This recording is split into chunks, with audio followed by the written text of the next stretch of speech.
Chapter 448. Then, let's cut the crap and get started. As soon as Wu Ming finished speaking, the magic power in his body erupted, creating a strong hurricane that blew against the land that was already damaged beyond repair. The huge magical power directly caused the sky and earth to change. Large dark clouds formed a cloud tornado that slowly floated above Wu Ming's head. I will deny the sky, deny the earth, the storm will destroy everything, and the rain will cover everything. With this supreme divine power, I will make everything in heaven and earth bow down to me. Wu Ming raised one hand and pointed to the sky. As he chanted, the huge cloud tornado in the sky began to roar along with the hurricane, forming a tornado that could tear steel. Ha! Wu Ming shouted and swung his raised arm down heavily. In an instant, a gigantic tornado followed Wu Ming's hand and smashed toward Artemis, who was formed by the consciousness of the star cup. Rumble! The tornado collided with the earth and burst out like a big explosion, instantly filling the air with smoke and dust. Whoosh! A winged silhouette flew out of the smoke. It was the star cup's consciousness that was using Artetha's appearance.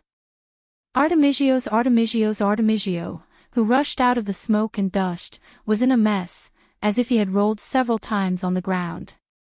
However, although he looked embarrassed, Wu Ming was sure that he did not hurt Artemigio. I didn't expect you to have such powerful power. You really deserve to be called the Root Dragon. Artemigio looked at Wu Ming with admiration. I still have a lot of tricks up my sleeve. I'm afraid you won't be able to enjoy them. Wu Ming also looked at Artemigio. Now, half of Wu Ming's 12 avatars could not be used because of the previous battle and various other things. Wu Ming used Gargantuan to attack Artemigio and destroyed his heart. Sun collided with Artemigio's Skystrike. Flood and Annihilation were used to offset the aftermath of Wu Ming and Artemigio's ultimate move. Wu Ming used Phoenix to save Rick. It could be said that Wu Ming's usual abilities were basically unusable for the time being. However, the remaining 7 avatars were not his usual abilities, and it was enough to make Artemigio suffer. Dragon Seed, Warrior, Vitality, Storm, Ally, Thunder God, and Sorcerer. In addition to Dragon Seed, Vitality, Sorcerer, and Sorcerer, which were semi-passive abilities, whether it was Warrior, Storm, or Thunder God, their power was immeasurable. However, who has obtained Artemigio's body, is not to be trifled with. Artemigio's face instantly became ferocious, and then Artemigio's body rushed straight toward Wu Ming. All evildoers, be afraid of my power. Now I will have the majesty of 10 mountains, the power of 100 rivers, and the strength of 1,000 dragons. The majestic me will raise the fierce mark of the dragon seed. After Wu Ming finished chanting, the stone plate with the dragon carved on it suddenly lit up in his heart at 1:00. Then, Wu Ming's body suddenly agitated, and Wu Ming's body became bigger, and he also faced Artemigio's consciousness. Boom! Wu Ming and Artemigio's consciousness collided, making a loud noise, and the whole land made a miserable sound. It could be said that now, in the southwest of Ur-Ala, the place where Wu Ming and Artemigio's consciousness fought was almost sinking. More than 1,000 meters of smoke and dust filled the air. Then, along with the sweeping of a hurricane, the surrounding dust dissipated, and Artemigio's consciousness lowered its arm that released the hurricane. As expected of the Root Dragon. To think that you can contend against me in such a situation. The consciousness of the star cup that was using Artetha's appearance showed a rare serious expression instead of the frivolous expression it had before. You're not only using Artemigio's appearance, but you're also using his abilities, right?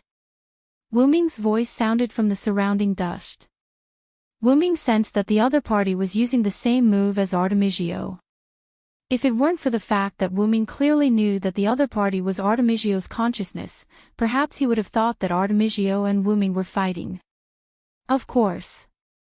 Artemigio is dead and has returned to the elf corridor. I happen to need a strong body, and it's all thanks to you that you were able to kill Artemigio. After the death of a living species in that world, they would return to the elf corridor. It felt like hell, but it was not quite the same. After Artemisia disappeared, he came to the elf corridor. As a result, Artemisia was swallowed by Artemisio's consciousness in the elf corridor. Wu Ming even suspected that Artemisio's spirit essence had been invaded by Artemisio's body. After being rejected, Artemisio's spirit essence was pulled out. Although it seemed to be placed there, in fact, Wu Ming felt that Artemisio's spirit essence was a means to pave the way for Artemisio's body. As Artemisio's consciousness, it didn't have a physical body, so it could only find a body that matched its identity, which was the body of a divine seed. That was why Artemisio's consciousness could use the defective product that was more powerful than the real one. That was because of Artemisio's power and the power of the root black mud. And the most important thing was Wu Ming's current incarnation, Dragon Seed. A huge, both ferocious and holy white dragon claw stretched out of the smoke, giving the feeling that it could kill Artemisio with just a light squeeze. The huge figure in the smoke shook, and in an instant, a huge white dragon appeared in front of Artemisio's consciousness. That was the power of Dragon Seed, which could turn him into a real fantasy breed dragon. The current Wu Ming was different from his previous incarnation. Originally, the dragon that Wu Ming transformed into was just a kind of dragon in name, but in fact, it was not a dragon. It was just like the golden wolf Bio in the Night of the Sorcerer. It was a wolf, but it was not a wolf. In addition, Wu Ming's dragon seed incarnation had undergone various baptisms for a long time, and the dragon that he transformed into was no longer an ordinary fantasy breed. At least, it was at the level of the fantasy breed king. "Feel the power of my incarnation," Wu Ming shouted, and then Wu Ming's huge dragon claw slapped Artemisio's consciousness. At the same time, Artemisio's body, which was controlled by Artemisio's consciousness, frowned a little uncomfortably. Although Artemisio's body could not be seriously injured, it was still the strongest war god so far. Artemisio's physical ability could fight with Wu Ming barehanded in his current state. Wu Ming now understood why the other party had sealed Arthas's god essence in the throne of the war god temple.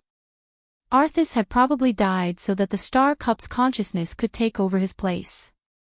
This was also part of the other party's plan. "I'll let you have a taste of the power of War God in his strongest state." Artemisio's consciousness roared and slammed into Wu Ming's dragon claw. Boom!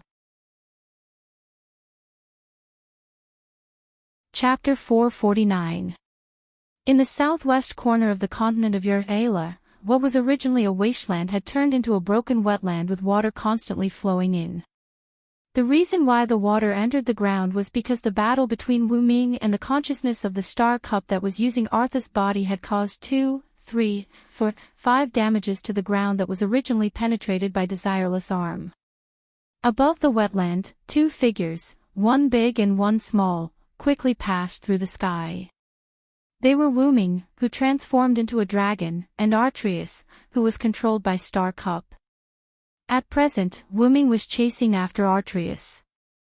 Wu Ming raised his huge dragon mouth, aimed at the white figure in front of him, and condensed a platinum flame in his mouth, and then he blasted it out.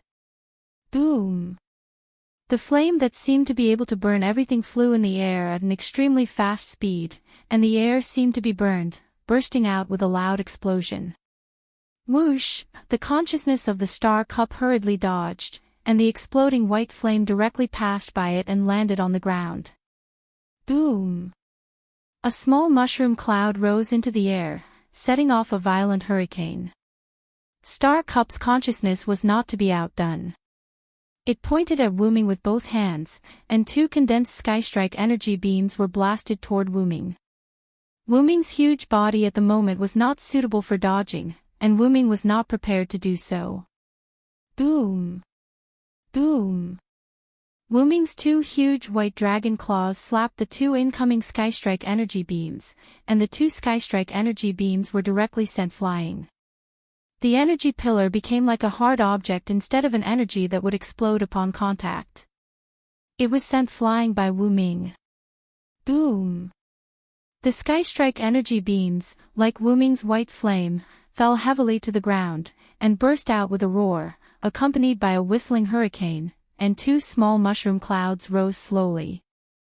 Now, it was almost possible to understand why the battle between the two could destroy the southwestern part of the continent of Ur-Ayla into a wetland that was close to a new lake and ocean. Gaia couldn't withstand an ordinary attack even if it was a nuclear attack. Wu Ming used his dragon seed avatar and fought with Star Cup's consciousness for a few minutes. In just a few minutes, the southwest of Ur-Ayla was destroyed like this. Whether it was Wu Ming in his dragon seed avatar state, or Artreus, who was controlled by Star Cup's consciousness, it could be seen that those two were not ordinary at the moment. First of all, Artreus's body and ability was controlled by Star Cup's consciousness. It could be said that Artreus was completely different from when he fought with Wu Ming. Well, he was not the same person. Previously, Arthur's spirit essence had been sucked out by the Star Cup. No matter how strong he was, he wouldn't be that strong. But now, the Star Cup's consciousness that was using Arthur's body was able to fully display the strongest ability of the war god Artu. Not only could he use Heavenly Strike at will, but he also had the assistance of Star Cup and Blackroot Mud, so his energy was unlimited, and his physical strength was also extremely strong. He could fight with Wu Ming in his dragon seed avatar state for a while. It was worth mentioning here that Wu Ming and Star Cup's consciousness were fighting in close combat before. However, Star Cup's consciousness found that its attack couldn't cause any significant damage to Wu Ming, so it became a long-range battle in the air. That was because of Wu Ming's first avatar, Dragon Seed Avatar. Originally, this avatar only gave Wu Ming the ability of a top-level fantasy-type dragon, as well as an extremely powerful body and the ability to kill dragons. However, whether it was the dragon or the powerful body, Wu Ming's original body was stronger than this avatar. That was why Wu Ming didn't often or basically didn't use this avatar.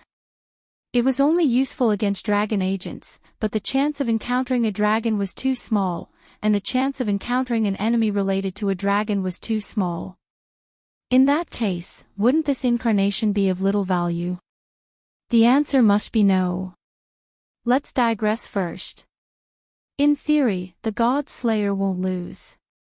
The God Slayer was a creature that could win even when the winning rate was only 0.001%, and even in a battle where there was no chance of winning, it could still find a way to win. Of course, that was only in theory. If the God Slayer really didn't lose, then there wouldn't be Wu Ming defeating Marquis Warban, Salvatore, Luo Hao, and so on, and there wouldn't be the last king slaughtering the ancient God Slayer.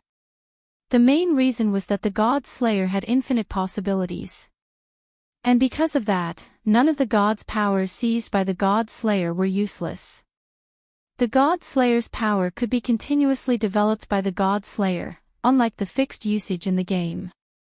For example, Salvatore Anthony had the power to regress the technology in a circle centered around him. In the sphere of influence of that power, electrical appliances would be inexplicably cut off, mobile phones would be unusable, and vehicles such as cars and ships would be completely paralyzed. That was because Salvatore didn't use that ability much, and he didn't develop it much. If that ability was a little more ruthless, the technology would regress tens of thousands of years and cover the entire Earth, then the Earth would be finished in less than a few minutes. Therefore, no one should underestimate any power. After Wu Ming studied the Dragon Seed's power, he came up with some ideas. Dragon Seed's avatar was evolved from Camel's avatar, Mechal's dragon-slaying ability, and Wu Ming's original body, the Dragon of Origin. Camel's super physique, Mechal's dragon-slaying ability, Wu Ming's dragon-slaying ability, and the Dragon of Origin's dragon-slaying ability led to this avatar being able to transform Wu Ming into a dragon-slaying dragon, and it was a huge fantasy breed with super physique and defense. Although Wu Ming was regarded as a disobedient god in the world of the God Slayers, because of Wu Ming's particularity, he was regarded as half a God Slayer after slaying a god. As the Dragon of Origin, he had infinite miracles. Wu Ming could naturally evolve his avatar. Some people might ask why that avatar looked like a simplified version of the dragon of origin that was closest to Wu Ming's original body. That was not wrong. Because Wu Ming's original body had been unable to leave the dragon of origin, Wu Ming prepared such an avatar for that reason. It could be said that except for the time and space ability, which was not as strong as the original dragon of origin, it was basically comparable to the original dragon of origin. The reason why it was the original dragon of origin was because of Wu Ming's current situation. Wu Ming, who was born from the root and absorbed the power of the root, could become stronger as long as he stayed in the root, and Wu Ming was still in the dragon of origin. There was no doubt that Wu Ming's original body had become very strong. However, the enemy happened to be Wu Ming's dragon of origin, the Black Mud. That thing and Wu Ming restrained each other. It could be said that if there were enough of them, it would not be a problem to kill Wu Ming. Unfortunately, if there were such a huge number of them, then all the worlds would have been destroyed long ago. Because such a huge number could have swallowed all the worlds. It was precisely because there was a strange existence that could restrain Wu Ming and was restrained by Wu Ming that Wu Ming did not dare to go out of the dragon of origin casually. If a large number of black mud accidentally invaded the dragon of origin, Wu Ming would not be able to break in no matter what. Just like how the black mud attacked Wu Ming when he was inside the dragon of origin, Wu Ming was inside the dragon of origin and was supported by the power of the dragon of origin, so he easily destroyed the black mud. If a large number of black mud invaded the dragon of origin, it would be really troublesome. Fortunately, the black mud had been distributed. If Wu Ming had returned to the dragon of origin, it was very likely that Wu Ming would be dead by now. Well, luck was also a part of one's strength. Returning to the main topic, the huge white dragon was still chasing after the Star Cup's consciousness. Wu Ming's persistent pursuit made the Star Cup's consciousness feel rather helpless and was on the verge of tears.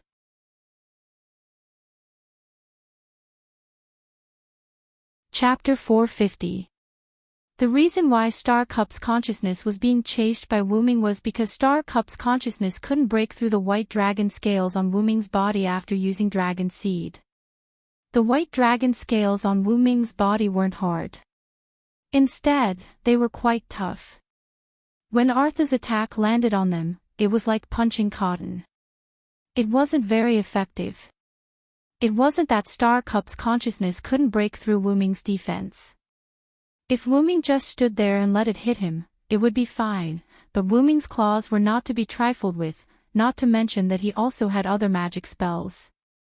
Don't forget that after using Dragon Seed Incarnation, Wu Ming's strength was comparable to Wu Ming's body before entering the big source. The root dragon's body was no joke. Therefore, Star Cup's consciousness had only one way, and that was to distance itself from Wu Ming. The consciousness of the Star Cup pulled away from Wu Ming and compressed the Sky Strike and even the God Strike into its palm, presenting a compressed attack. Naturally, Wu Ming's scales were just decorations. That was also the reason why Wu Ming chased after Star Cup's consciousness. Because Wu Ming also knew that was why he kept chasing after it, which led to the current situation. It could be said that if either Wu Ming or Star Cup's consciousness made a mistake, they would suffer a fatal blow. That was the reason why mistakes between masters could be fatal. Damn it! Can't you stop chasing me? Star Cup's consciousness said angrily. Then, Artesius's body merged into space and disappeared. Wu Ming, on the other hand, used his perception to find the place where Artesius appeared through the characteristics of space and time. Although the characteristics of space and time were very weak in the Dragon Seed Incarnation state, it was enough for Wu Ming to catch up with Star Cup's consciousness again. When Star Cup's consciousness controlled Artesius's body to come out of space, Wu Ming was about to touch it again. Star Cup's consciousness had no choice but to continue running. And why did it not come out directly after merging into space? Maybe it was because of the root black mud, which made it subconsciously not run away. That was also the reason why Wu Ming said that only one of them could survive. It was like a battle between old enemies. Although it was very frustrating and weak, it couldn't escape. Do you think I'll let you go when I've already revealed my true form? Wu Ming teased the consciousness of the star cup. If Wu Ming didn't use the dragon seed, or if Wu Ming didn't use dragon seed, Star Cup's consciousness would probably leave this world directly.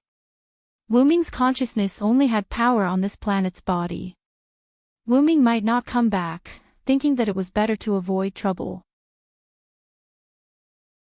Although Wu Ming promised Artesius to take care of his skywing species, Wu Ming reckoned that they would very likely return to Artesius after seeing Star Cup's consciousness using Artesius's body.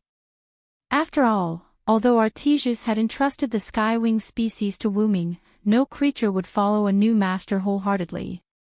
In that case, Wu Ming would have to wait until he dealt with the mastermind behind the burning of humanity before he came back to solve this small problem. But then again, this Star Cup's consciousness is really just a consciousness. Wu Ming began to mock Star Cup's consciousness. The expression of Star Cup's consciousness, who was using Artesius's body, also changed. This meant that Wu Ming was right. Although Wu Ming had fought with this Star Cup's consciousness more than a dozen times, the other party did not have any special abilities and had been using Artesius's ability the entire time. Logically speaking, the Star Cup represented the sovereignty of this planet. Holding the Star Cup meant that it was the master of this planet, which was the so-called only god. In that case, shouldn't the consciousness born from the Star Cup be in existence like Gaia? This was also why Wu Ming had used the dragon seed when he fought with the other party. It was because only with this clone did Wu Ming have the confidence to fight against such a super powerhouse. In the end, Wu Ming discovered that the other party was not really an existence similar to the suppression power Gaia. It was just a consciousness. It could only use the Star Cup's power to sneak attack Artesius. In other aspects, it still needed to rely on someone else's body to move. Did this not prove that the other party was actually bluffing? If it's really as I think, all you can do now is use Artesius's ability. Wu Ming narrowed his eyes at the other party. In that case, Wu Ming also began to suspect that this consciousness did not belong to the Star Cup. I have to admit, Wu Ming, your intelligence is not lower than mine. The Star Cup's consciousness that was using Artesius's body continued to fly. While dodging Wu Ming's attacks, it said in a dull tone. It should be because you can't use the power of this world that you expose yourself. Wu Ming was still following behind the Star Cup's consciousness. He would not stop attacking just because he had a conversation with the other party. You're right. I'm indeed just a consciousness. Without a body, I can't move as I wish. That's why I wanted to instigate Artesius, the most powerful war god. Then, the Star Cup's consciousness became happy. However, I didn't expect him to be such a blockhead. He knew that he would die, but he didn't accept the power. That's just as well. I've helped him by taking out his spirit essence. The Star Cup's consciousness showed a proud expression. This made Wu Ming even more displeased. I'm sure Artesius's soul in the elf corridor is angry that you're using his body. As he spoke, Wu Ming had already started to gather flames in his mouth. Like a heat ray, a fire dragon rushed toward the Star Cup's consciousness. The Star Cup's consciousness was still controlling Artesius's body to dodge. However, because it was a fire ray that was connected to Wu Ming's mouth, the Star Cup's consciousness had a hard time dodging. Then, it was grazed by Wu Ming's white flame. Kaboom! The space fluctuated violently. The other party escaped into space. The remaining flames swept across the ground, or rather, the ground that had turned into a sea made a series of explosions. Due to the excessive power, Wu Ming had already distanced himself from the Star Cup's consciousness after he stopped shooting the flames. Ha ha ha. You've finally fallen for it, Wu Ming. The Star Cup's consciousness said proudly. I didn't show it earlier. Insulting Artesius while using his body was enough to make Wu Ming slightly angry. It used this to provoke Wu Ming so that Wu Ming could not stop the flames in time. In other words, Wu Ming had used a skill that required a long time to cast. At the same time, the Star Cup's consciousness controlled Artesius to gather a thin light needle with unknown energy in its hand. It was a divine strike that was even more condensed and mixed with the power of origin. You can condense the divine strike to such a degree. Wuming was shocked. Although he had expected Wuming to use the divine strike that was mixed with the power of origin to attack Wuming, Wuming did not expect it to be able to condense the divine strike to such a degree. If it was the divine strike, Wuming's scales would not be able to block it. This is my advantage as the Star Cup's consciousness and the origin black soil, the Star Cup's consciousness said proudly. Goodbye, Dragon of Origin. The Star Cup's consciousness shouted and threw the divine strike at Wuming. The divine strike needle thrown by Artesia's body was quite fast. Wuming, who could not use Phoenix for the time being, could not dodge it. The divine strike needle was aimed at Wuming's brain. It had to be said that the Star Cup's consciousness was quite high. If it pierced through his heart, Wuming would definitely not die. However, if it pierced through his brain, even if he did not die, he would fall into a coma. In this way, Wuming would become a lamb waiting to be slaughtered. However, it did not matter what the Star Cup's attack was because Wuming was prepared to defend against any kind of attack. No, he could steal it. With a flash of golden light, Wuming flew into the sky unscathed. The Star Cup's consciousness looked at Wuming in disbelief. How is this possible?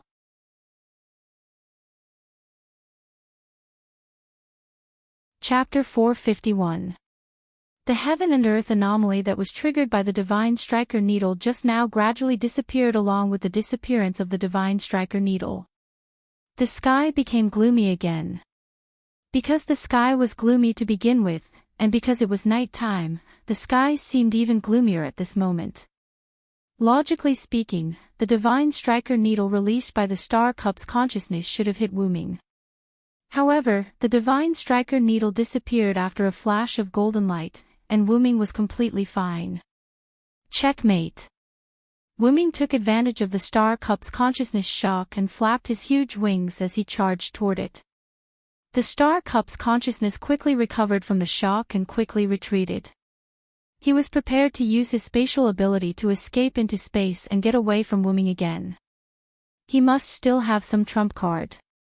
The disappearance of the divine striker needle must be related to the opponent's trump card. I don't believe that trump card can be used continuously.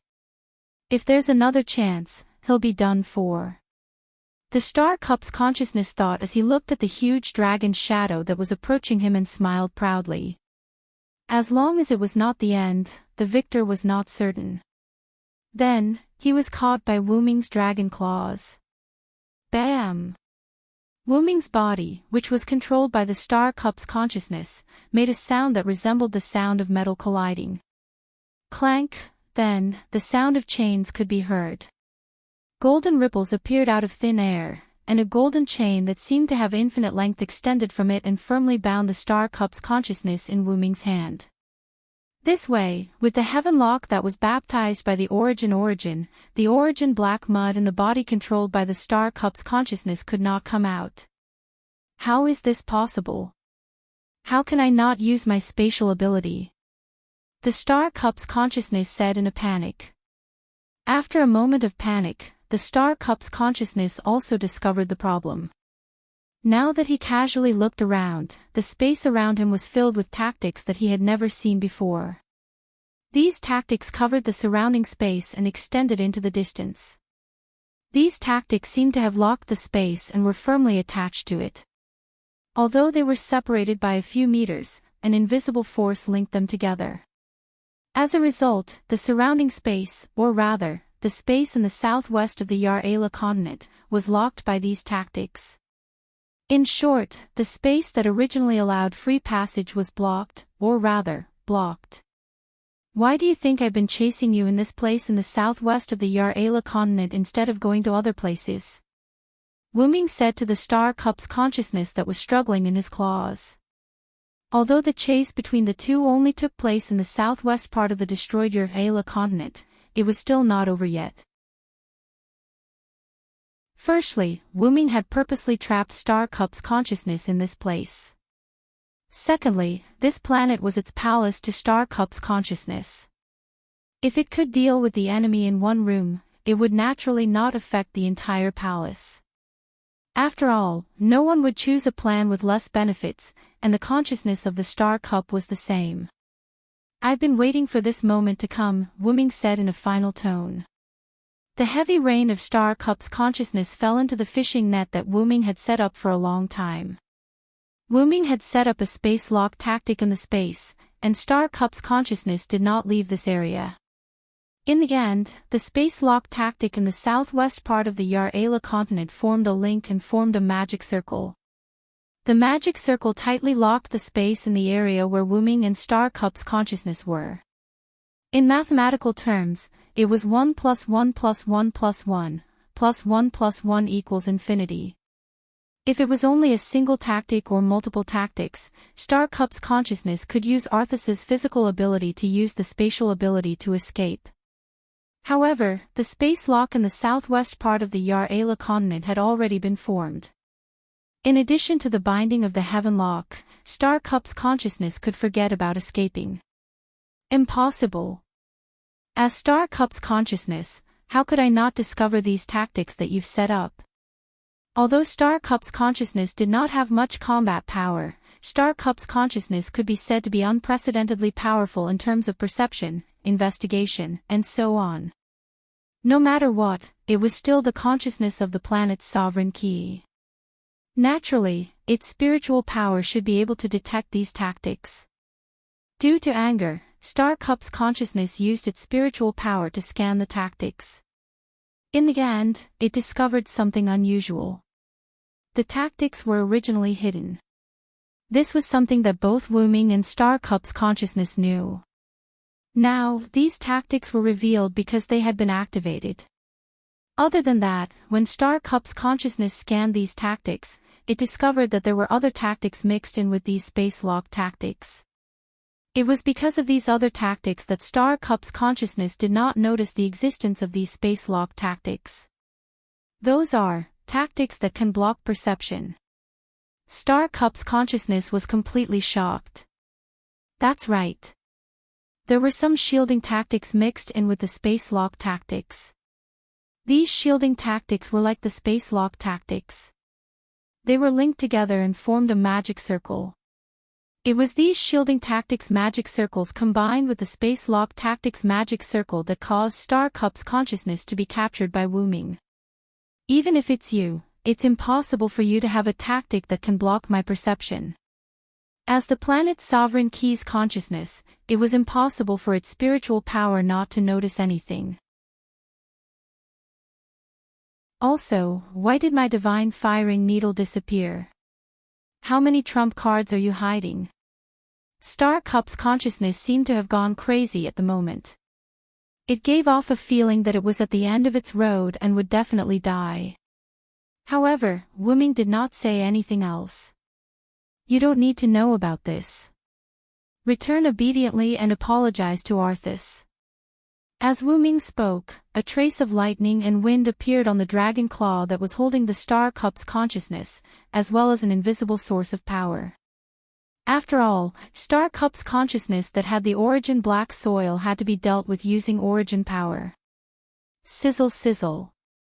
Lightning crackled. Countless divine lightning surged out of Wu-Ming's body. Whoosh, whoosh. The raging storm was mixed in with the thunder and lightning. Two different forces converged on Wu-Ming's dragon claw that was holding Star Cup's consciousness. No. You can't do this. I am Star Cup's consciousness. I can help you gain control of this planet. Star Cup's consciousness seemed to be aware of its death and frantically begged for mercy. On the contrary, Wu-Ming felt a bit strange. Arthas was a wise man. Other than that, Wu-Ming didn't think that destroying Arthas' body would kill it. Boom! Wu-Ming didn't waste any more time and directly crushed the clone's body with the power of Thunder God's avatar and Storm's avatar. The voice of Star Cup's consciousness stopped abruptly. Wuming looked at Star Cup that was revealed and looked at it vigilantly. He constantly scanned it with his spiritual power, but he didn't find the existence of Star Cup's consciousness. Is it really dead? Wuming wondered. Of course, it wasn't that simple. In the distance, the current capital of the Forest Elves, Temple of Canis. In the Temple of Canis, where the Forest Elves worshipped, with a stream of light, a green figure with burning flames appeared.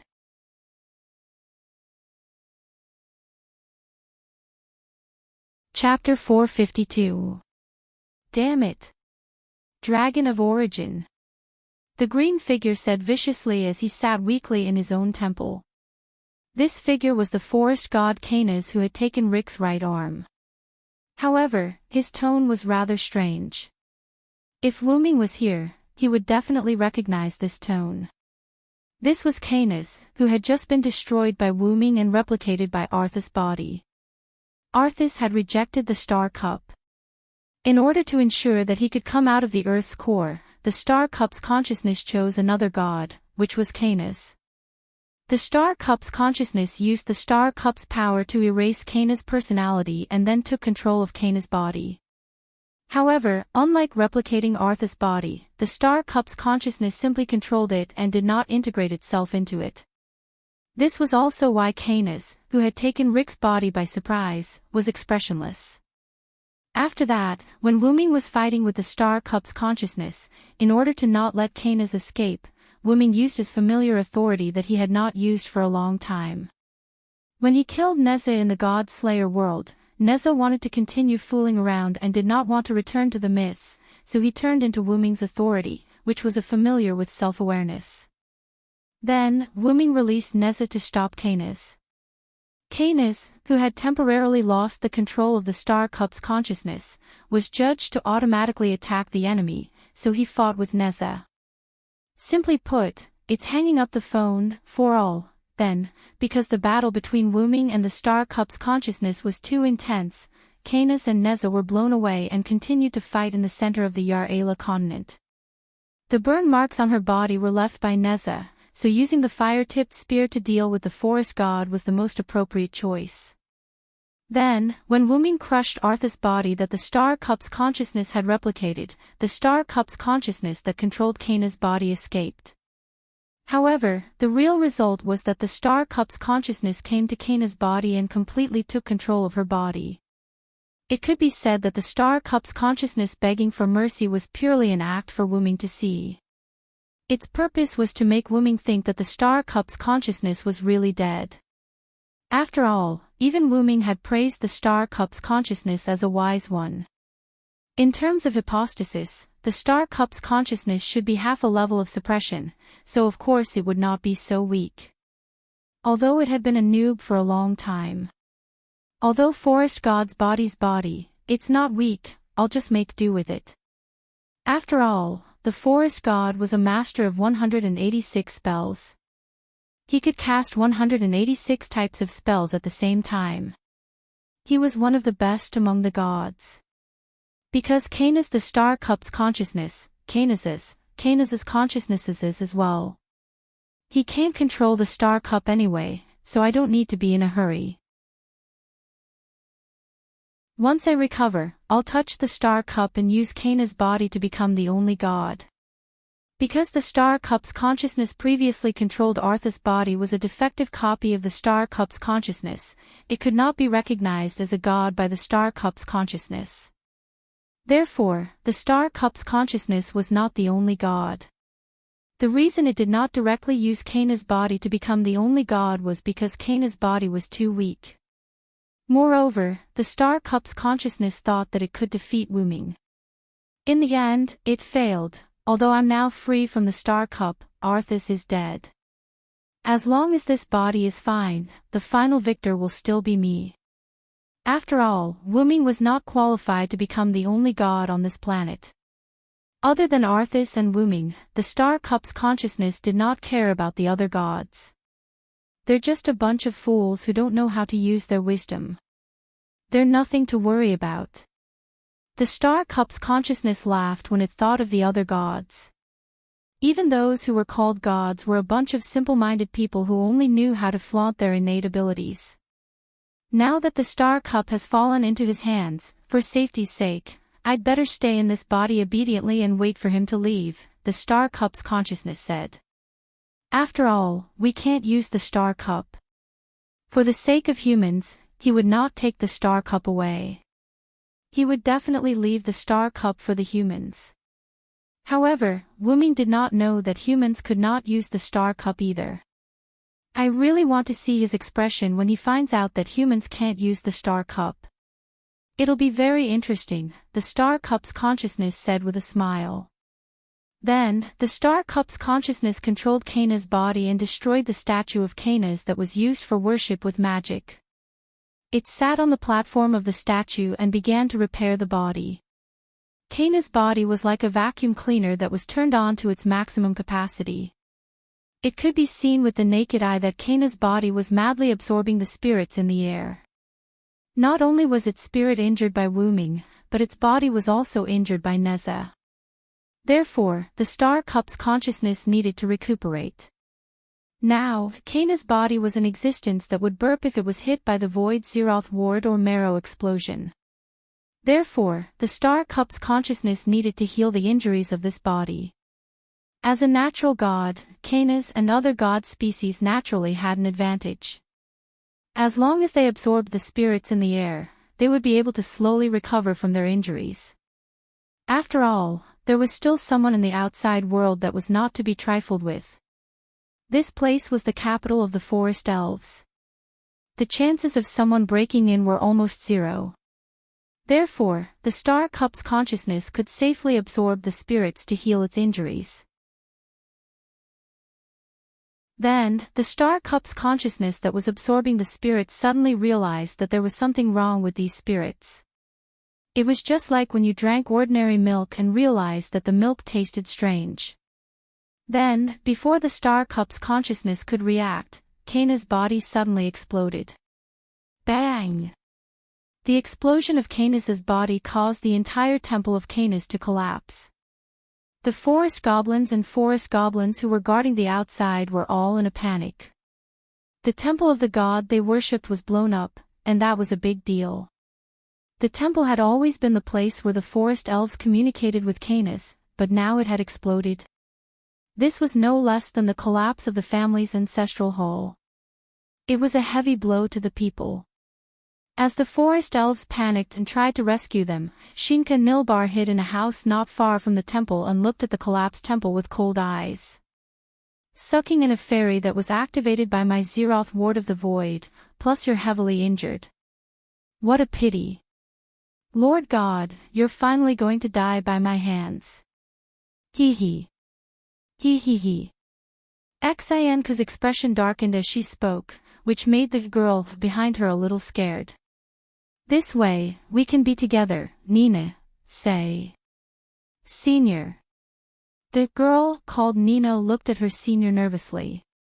Her body kept trembling. Perhaps she would be very lucky in the future. At the same time, Wuming, who was still checking the star cup, suddenly noticed that something was wrong with the star cup. You finally came out, star cup's consciousness.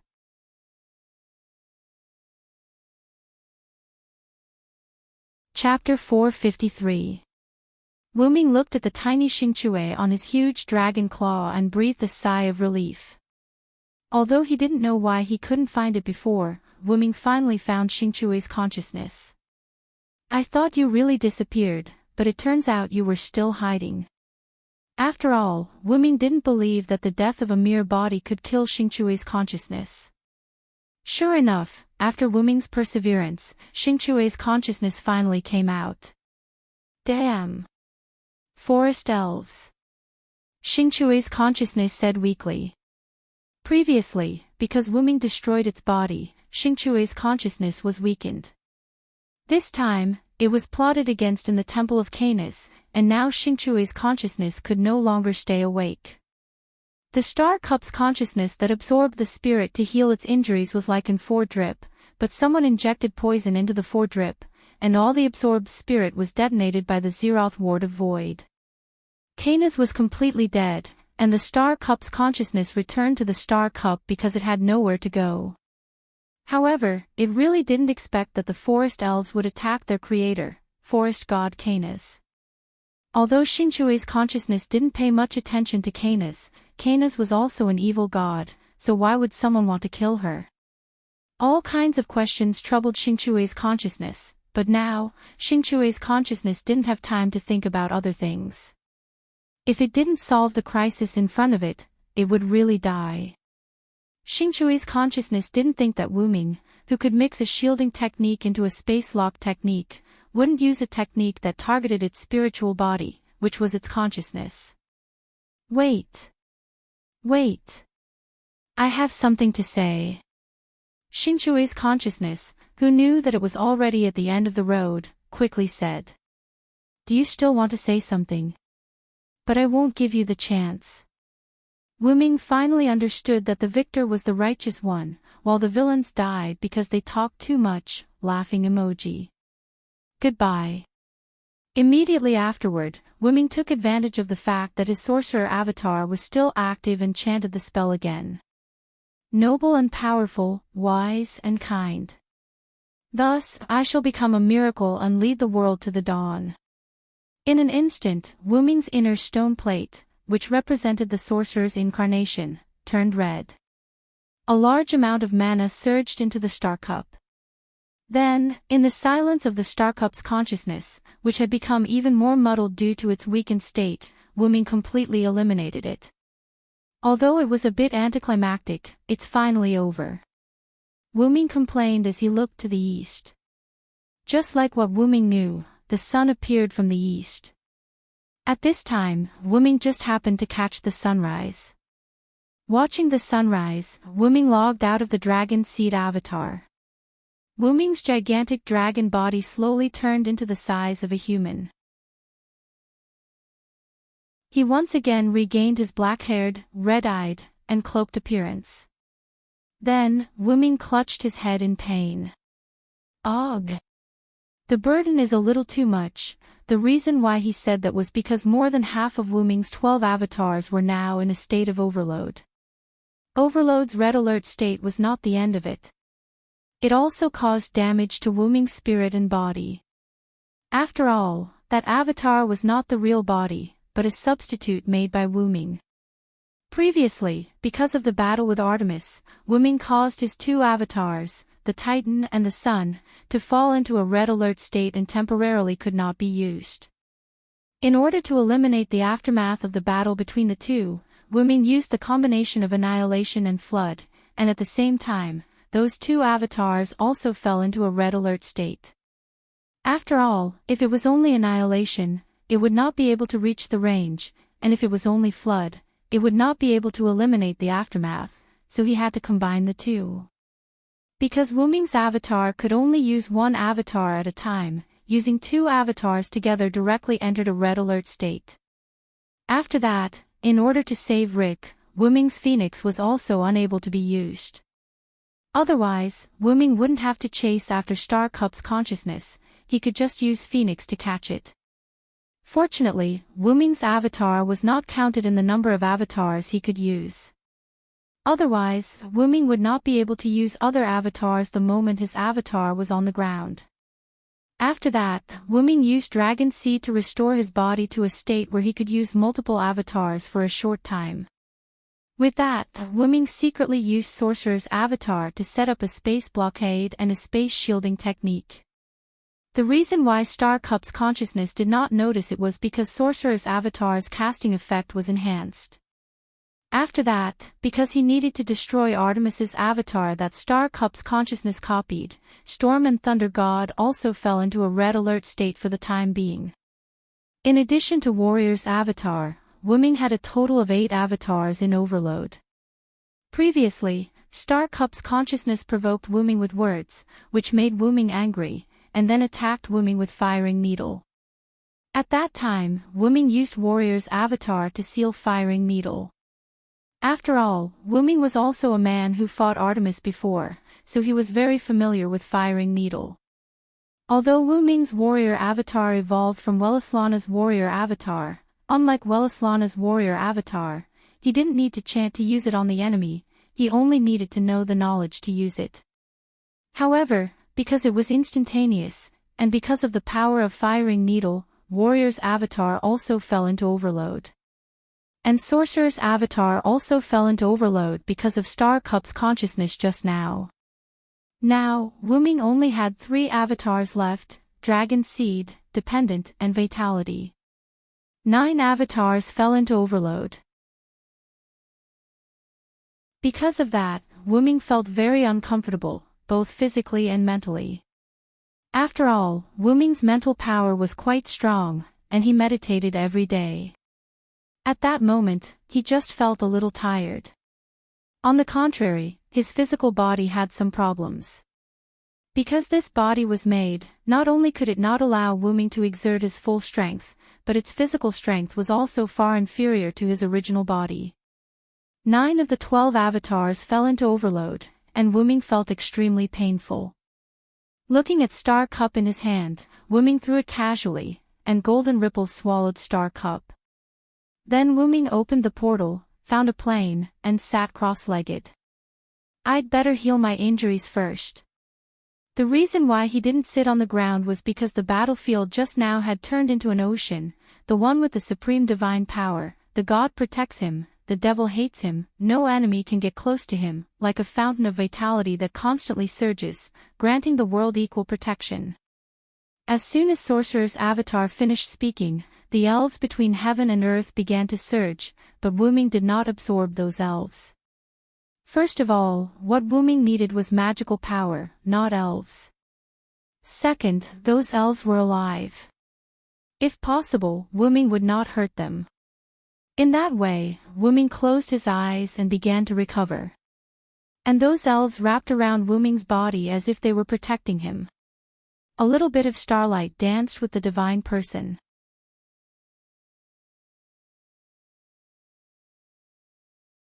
Chapter 454. Vitality Avatar's characteristic: if there is energy that can be absorbed, it will speed up the recovery speed. Even if there is no magical power in this world, there is only elves, but fortunately, Wuming's Vitality Avatar can heal Wuming's injuries without energy, so it's not a big deal at all. After almost an hour, Wuming's injuries were almost healed. Feeling his heart, Wuming found that the red color of the stone plate that entered the state of overload was fading little by little at this moment. It seems that Vitality Avatar can also relieve the overload of other avatars. Although this was the case, Wuming also stopped activating Vitality Avatar. At present, his physical and mental aspects are almost recovered, and there is no need to restore those avatars at this time. After all, Star Cup is still in my hands, I can't use it, and humans can't use it either. I have to think of a way. Star Cup's consciousness said before that Wuming can't become the only god of this planet, and he can't control Star Cup, and humans are the same. Although Wuming didn't think what Star Cup's consciousness told him was a lie, but to be on the safe side, Wuming still checked Star Cup after getting it. Wuming indeed can't control Star Cup, maybe because Wuming himself is not a native of this world. And as for whether humans can control Holy Cup, Wuming doesn't know. After all, Star Cup's consciousness said so. If humans are not recognized by Star Cup, it is likely that humans can't become the ruler of this planet, just like what Star Cup's consciousness said. Forget it, let's take one step at a time. With that said, Wuming withdrew from his inner world and opened his eyes. When Wuming observed his inner stone plate, he sensed that some people came from the outside world, but because the other party was not malicious, Wuming didn't care. However, it was not good to just leave those people alone, so he was ready to come out to meet them at this time. Then he was shocked by the scene in front of him. Wuming opened his eyes and saw many little angels in front of him. Ahem. They were the infant version of Sky Wings, and a huge fantasy breed that looked like a floating island, Abendheim. Anyone who saw this scene would be given a fright. Nearly 10,000 Sky Wings were collectively kneeling on this vast plain. It was a spectacular sight. It was a good thing that Silent Cry had randomly chosen a plain. Otherwise, the Sky Wings would not have been able to collectively kneel here. Moreover, with Abendheim around, this plane seemed a little small. "Why are you here?" Wu Ming subconsciously asked when he saw the Sky Wings half kneeling on the ground with their heads lowered. Although Wu Ming sensed that someone was coming, he didn't expect there to be so many of them. When Wu Ming didn't release his psychic power, he only maintained a vague sense of perception. Therefore, when Wu Ming opened his eyes, he was shocked. Soon after, Osriel, who was at the front of the Sky Wings, answered Wu Ming. "Lord Arthas has entrusted us to you. From now on, Lord Wu Ming will be our new master," Osriel said expressionlessly but respectfully. As the first Skywing breed created by Arthas, Osriel was the equivalent of the big sister of the Skywings. Thus, with Arthas dead, Osriel was the leader. "That's true. Arthas has entrusted you all to me," Wu Ming said and began to ponder. Wu Ming did not know if the Skywing breed's personalities were like Arthas, where the strong were respected, but since Arthas was worried about his creations, Wu Ming believed that although these Skywings had been entrusted to Wu Ming by Arthas, they might not be calm on the inside. Having become the subordinates of the enemy who had killed their master, and having been entrusted to do so by their master, Wu Ming did not believe that the Skywings could be as heartless as the Triumph breeds. Ahem. Although it wasn't very nice to say that about the Triumph breeds, aside from Shobi, the rest of the Triumph breeds were truly heartless, Wu Ming released his mental energy and probed the tens of thousands of Skywings in front of him, discovering some clues. Every Skywing breed had a sad expression on their faces, and Wu Ming could tell that they wanted to commit suicide. The reason why they had been able to follow Osriel to Wu Ming was very likely because they had to obey their master's final order. This was no good. Putting aside whether or not Wu Ming would order them to do some missions, in this state, they might not be able to survive in battle. 90% of those whose hearts were already dead would die in that battle. The remaining 10% were those who were strong enough to survive even if they fought absent-mindedly. Instantly, Wu Ming came up with a good idea. "Raise your heads, Sky Wings," Wu Ming used his magic and softly said, but his voice still reached the ears of every Skywing breed. The Skywings raised their heads and expressionlessly looked at Wu Ming. "Arthas is a worthy opponent, but the two of us have our reasons for fighting." Arthas was doing it for his lifelong wish, while Wu Ming was doing it for Arthas not to snatch the Star Cup. In the end, Arthas's death could be considered an accident. Wu Ming had not expected Arthas's spirit essence to be sealed into the throne by the Star Cup's consciousness. If Wu Ming had really wanted to kill Arthas, he would not have used the power of the flood and annihilation to eliminate the aftermath of their battle. "I won't pretend to be polite with you. Arthas's death is truly an accident." When Wu Ming said this, not only did the Skywings who had thoughts of committing suicide become angry, even the Skywings who wanted to obey Arthas's final order frowned, especially Osriel. "But I won't shirk my responsibility. I'll take on this responsibility and the task my friend Arthas entrusted to me." After all, the two of them had hit it off immediately after the battle. Regardless of whether Arthas died or not, the friendship between the two of them was inseparable. Have hope for the future. Don't give up on your lives, because I'll always be waiting for you. I'll wait for you to challenge me until you kill me. Wu Ming's words caused an uproar among the Skywings. Even Abendheim was shaken. It was clear that he was not calm. "You guys also want to avenge Arthas, right? As one of his murderers, you'll definitely choose to avenge him if you can." Wu Ming was like a demon, tempting the Skywings. "I'll give you the right to challenge me. Live on and work hard to become stronger. Don't you guys have practically unlimited lifespans? Then, let your own blade be your lifelong goal." Almost every Skywing excitedly flapped their wings. Some really wanted to kill Wu Ming, while others were excited to be able to challenge an expert like Wu Ming. Osriel's eyes widened as she stared at her current master in shock. As the big sister, How could she not see that Wuming was giving the Skywings hope and a goal to live on? Apart from Osriel, quite a few of the more senior Skywings also saw Wuming's intentions.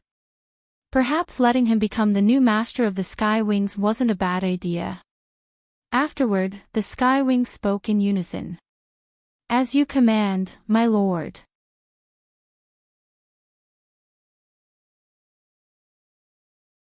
Chapter 455. After that, Wuming brought the Skywing breeds back to a Bondiheim and began to use a Bondiheim's restoration technique to heal the Skywing breeds. After using all their strength, the Skywing breeds would turn into a 10-year-old child and enter a weakened state. Wuming even suspected that Arthas was a Lolicon. In this weakened state, the Skywing breed's combat strength would be greatly reduced.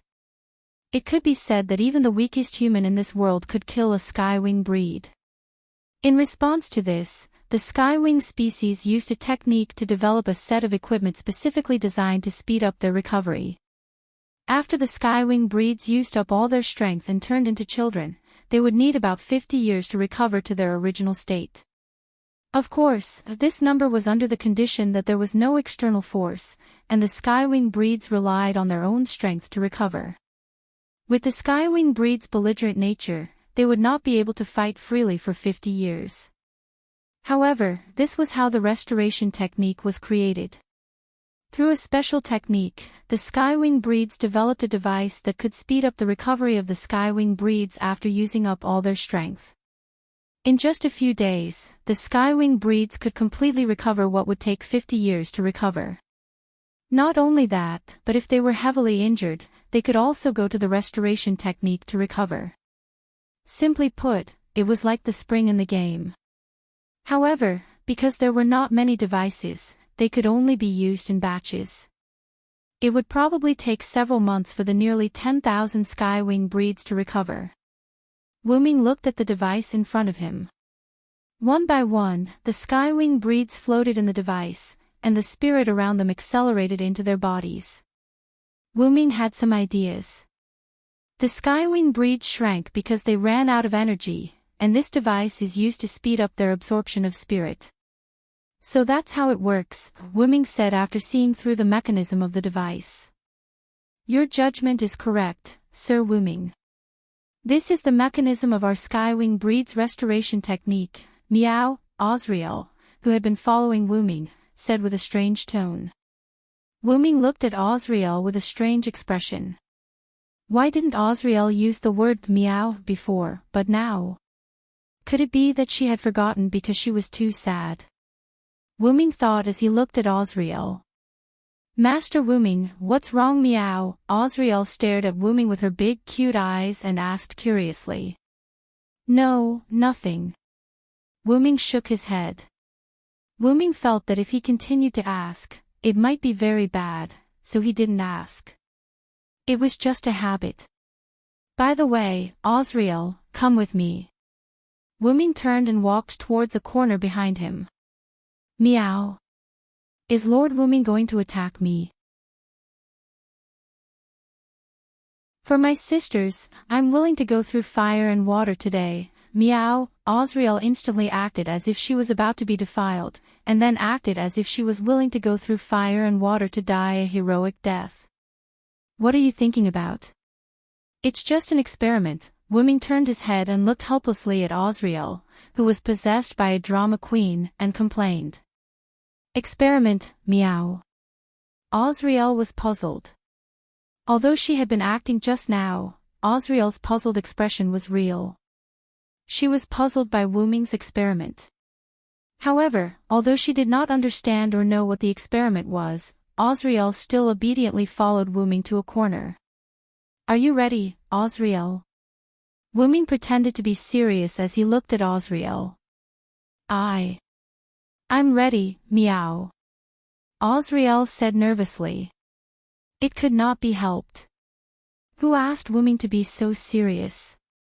Then, Wuming began to chant. "The one who has the supreme divine power, the god protects him, the devil hates him, no enemy can get close to him, like a fountain of vitality that is constantly surging, grant the world equal protection."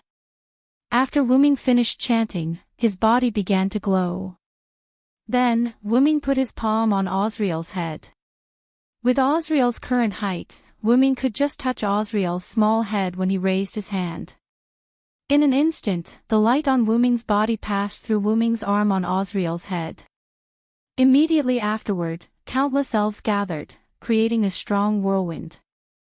Osriel and Wuming were like the eye of the storm, attracting countless elves with them as the center. Osriel was growing a little bit bigger, but the speed was very slow. After seeing the effect, Wuming increased the output of Vitality Incarnation.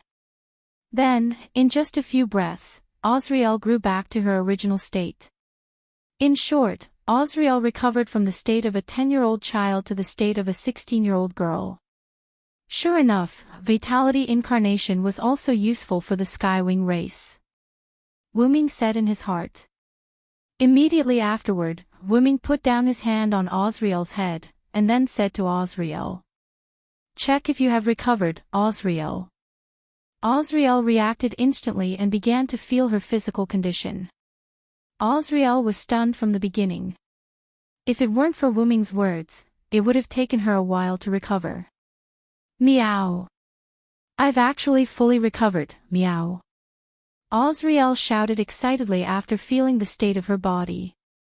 "My lord, thank you very much, meow." Osriel knelt on one knee to Wuming. Wuming smiled. "After all, as the eldest sister, you can't do anything without recovering your strength." The reason why Osriel followed Wuming was that she didn't want to enter the recovery device herself. She wanted to give the few places to enter the recovery device for recovery to the other sisters.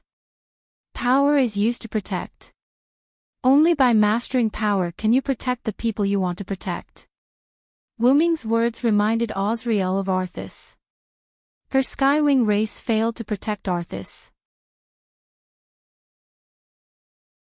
Then, Osriel looked at Wuming. Although Sir Arthas's death is related to Sir Wuming, Sir Arthas did not blame you. Instead, he entrusted us to Sir Wuming. Therefore, I persuaded the sisters who opposed and led the Skywing race to find Sir Wuming. Osriel got rid of her habit of speaking. When Osriel said this, Wuming understood. It turned out that Osriel had done some brainwashing on the Skywing race. Thinking about it, it made sense. How could they so easily submit to their master's enemy, even if it was the original master's order?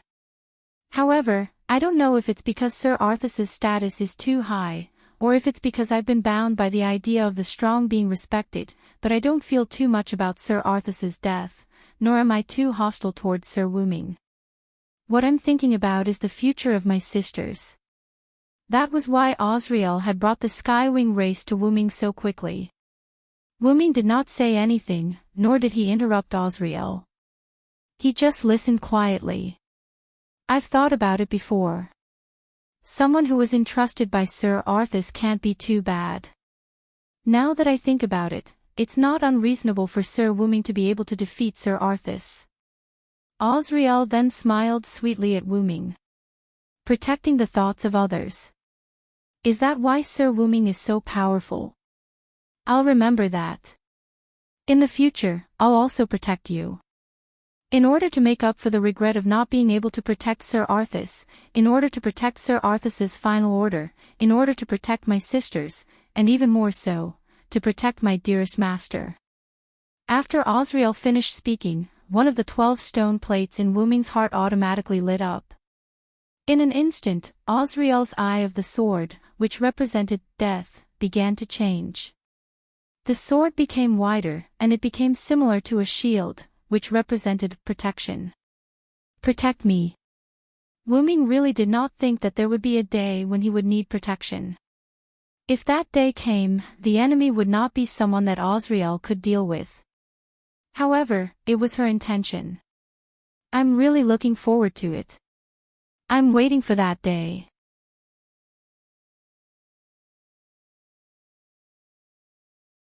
Chapter 456. After coming out of the corner with Osriel, the other Skywings looked curiously at Soundless and Osriel, who had recovered her body. After all, Osriel was still in her infant state. In just a few minutes, Osriel had returned to her original state. Not only that, but Osriel's aura had also become different from before. This could not help but make people, no, it made the Sky Wings curious. In addition, the gathering of elves and the whirlwind in the corner had also attracted the attention of the Sky Wings. They were eager to know what had happened. Wuming helplessly looked at the dozens of pairs of wolf-like eyes. I think the Sky Wings are not thirsting for knowledge, but for the unknown. When they all recover, I must give the order for all of them to learn and collect knowledge. Aren't you all interested in the unknown? Do you know the saying, there's no end to learning? Go and learn. Ahem.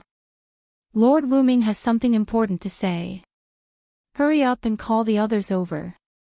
Tell everyone that the Sky Wings in the recovery device should also go and help, meow, because the recovery device was limited, except for the Sky Wings who had entered the recovery device and the dozens of Sky Wings who had stayed behind. The other Sky Wings returned to their rooms.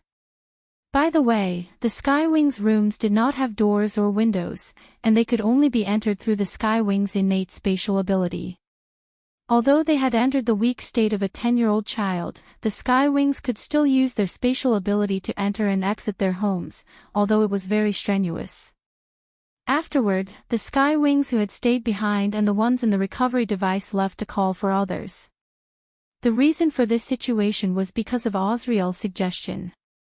First, let's talk about the change in Osriel's eyes. Originally, the Sky Wings' eyes had a sword-like pupil. Now, Osriel's pupil had turned into a shield. This was not entirely accurate. It should be a pupil that was both sword-like and shield-like. To put it simply, it should be similar to a broad-bladed sword. It was the kind of door that could be used as both a sword and a shield. A broad-bladed sword. The reason for that was because of Wuming's avatar, dependence. When Osriel really wanted to submit to Wuming, she happened to have Wuming's magical power in her body, which triggered the ability of dependent. Now, Osriel had truly become Wuming's subordinate. Moreover, she had signed a contract and formed a connection with him. Wuming could summon Osriel to help him at any time. In a sense, it was the same as Athena, Guinevere, and Lancelot in the God-Slayer world. However, it was more troublesome to summon Athena and the other subordinate deities, while the connection between Osriel and Wuming was brought by the dependent, so Wuming only needed to use the dependent avatar to summon Osriel, which was much more convenient than summoning Athena and the others. Osriel also noticed that she had a connection with Wuming, but because she wanted to be loyal to Wuming, Osriel did not mind at all. Then, Osriel proposed that all the Sky Wings should sign a contract with Wuming. Wuming was a little reluctant. After all, not all the other Sky Wings would be willing. The only belief of the Sky Wings was Arthas, and Wuming did not explain much about Arthas' spirit marrow, so in the Sky Wings' hearts, Wuming was the murderer of Arthas. The Sky Wings would follow Wuming nominally, but if they really signed a master-slave contract, Wuming judged that not too many Sky Wings would accept it. Anyway, that was what Wuming thought, but he could not resist Osriel's half-instigation and half-coercion. Osriel told Wuming that even if he could not form a contract with all of them, he could at least form a contract with some of them. Lord Wuming, you're not that bad in the eyes of the Sky Wings, meow. Besides, you're underestimating the Sky Wings too much, meow. These were Osriel's exact words. Afterward, Wuming and Osriel came together. Of course, it was also necessary to help the Sky Wing breeds recover. After all, Silent Wonder had agreed to Arthur's request. Now that the Sky Wing breeds were his kin, he had to treat them better. The Sky Wings were created god-slaying weapons, so they had strict rules when it came to discipline. Even though there were nearly 10,000 of them, the Sky Wings quickly gathered. Not long after, all the Sky Wings were in front of Wuming. Because there was not much space on Abondiheim's body, the ground, the air, and the trees were filled with Sky Wings. They were all waiting for Wuming to speak. Wuming glanced at Osriel, and she bowed to Wuming before retreating behind him. I've gathered everyone here mainly to recover your bodies. Osriel is an example. My authority can have a recovery effect on your bodies, so I wish to recover all of you in one go. The moment Wu Ming said this, almost all the sky wings were stunned. Even their original master, Arthas, could not recover all of them in one go. Also, Osriel has already established a contract with me, so I can summon her at any time. This is also my authority, but Osriel is completely willing. With that said, everyone turned to look at Osriel. Osriel nodded, indicating that she was willing to do so. It would be bad if the Sky Wings mistakenly believed that Wu Ming was forcing Osriel. Arthas didn't tell you, so you might not know. I'm a god from another world, and I might need helpers from time to time. After all, there might not be any more wars in this world, so I wish to sign a contract with all of you. However, this won't be forced. Those who aren't willing can leave now. In a while, I will restore the bodies of those who aren't willing, and for those who are willing, I will establish a contract when I restore your bodies. With that, Wu Ming waited for the Sky Wings to move. The reason there would not be any more wars was that Wu Ming had decided to find a god that could replace him as the only god and forbid war in this world. This could be considered as taking care of the humans a little. After Wu Ming finished speaking, he realized that not a single sky wing moved. Wu Ming frowned as he looked at the sky wings. Thinking that he had not made himself clear, Wu Ming spoke again. Did I not make myself clear? Those who aren't willing can leave. My lord, we are willing. Nearly 10,000 sky wings said in unison. With nearly 10,000 mouths speaking at the same time, Wu Ming was given a fright. That's why I said, Lord Wu Ming, don't underestimate us sky wings, meow. Osriel looked at Wu Ming gloatingly and said. We won't disobey Lord Wu Ming's final order. Even if we do, we'll submit because of Lord Wu Ming's order, meow. I'll give you the right to challenge me. Live on and work hard to become stronger. Don't you have almost unlimited lifespans? Then, make killing me with your own hands your lifelong goal. This was Wu Ming's order. We can't follow you to another world, so we can't fulfill this order. What if you don't come back, Lord Wu Ming? Osriel was like a fox that had just eaten grapes, smiling at Wu Ming. Osriel was right. After all, Wu Ming was not a native of this world. Wu Ming had his own world, and he needed to go back. Although he would return to this world, he would not be able to do so many times. Besides, there are plenty of sky wings who have submitted to your spirit, meow. The sky wings were not idiots. Wu Ming had given them motivation and a goal to live on. At the start, many of the sky wings could tell. Now that they had calmed down, they more or less understood Wu Ming's words. With a series of reasons such as, I'll definitely fulfill this order, thank you for giving us a new goal to live on, and Lord Wu Ming's words must be obeyed, the Sky Wings completely accepted Wu Ming's contract. Wu Ming smiled. That guy Artrius really has a bunch of awesome children. Even I'm a little jealous. Then, let's begin. Restore your bodies and contract. With that, Wu Ming raised his hand. Wait a moment. At this moment, an extremely pleasant voice was heard.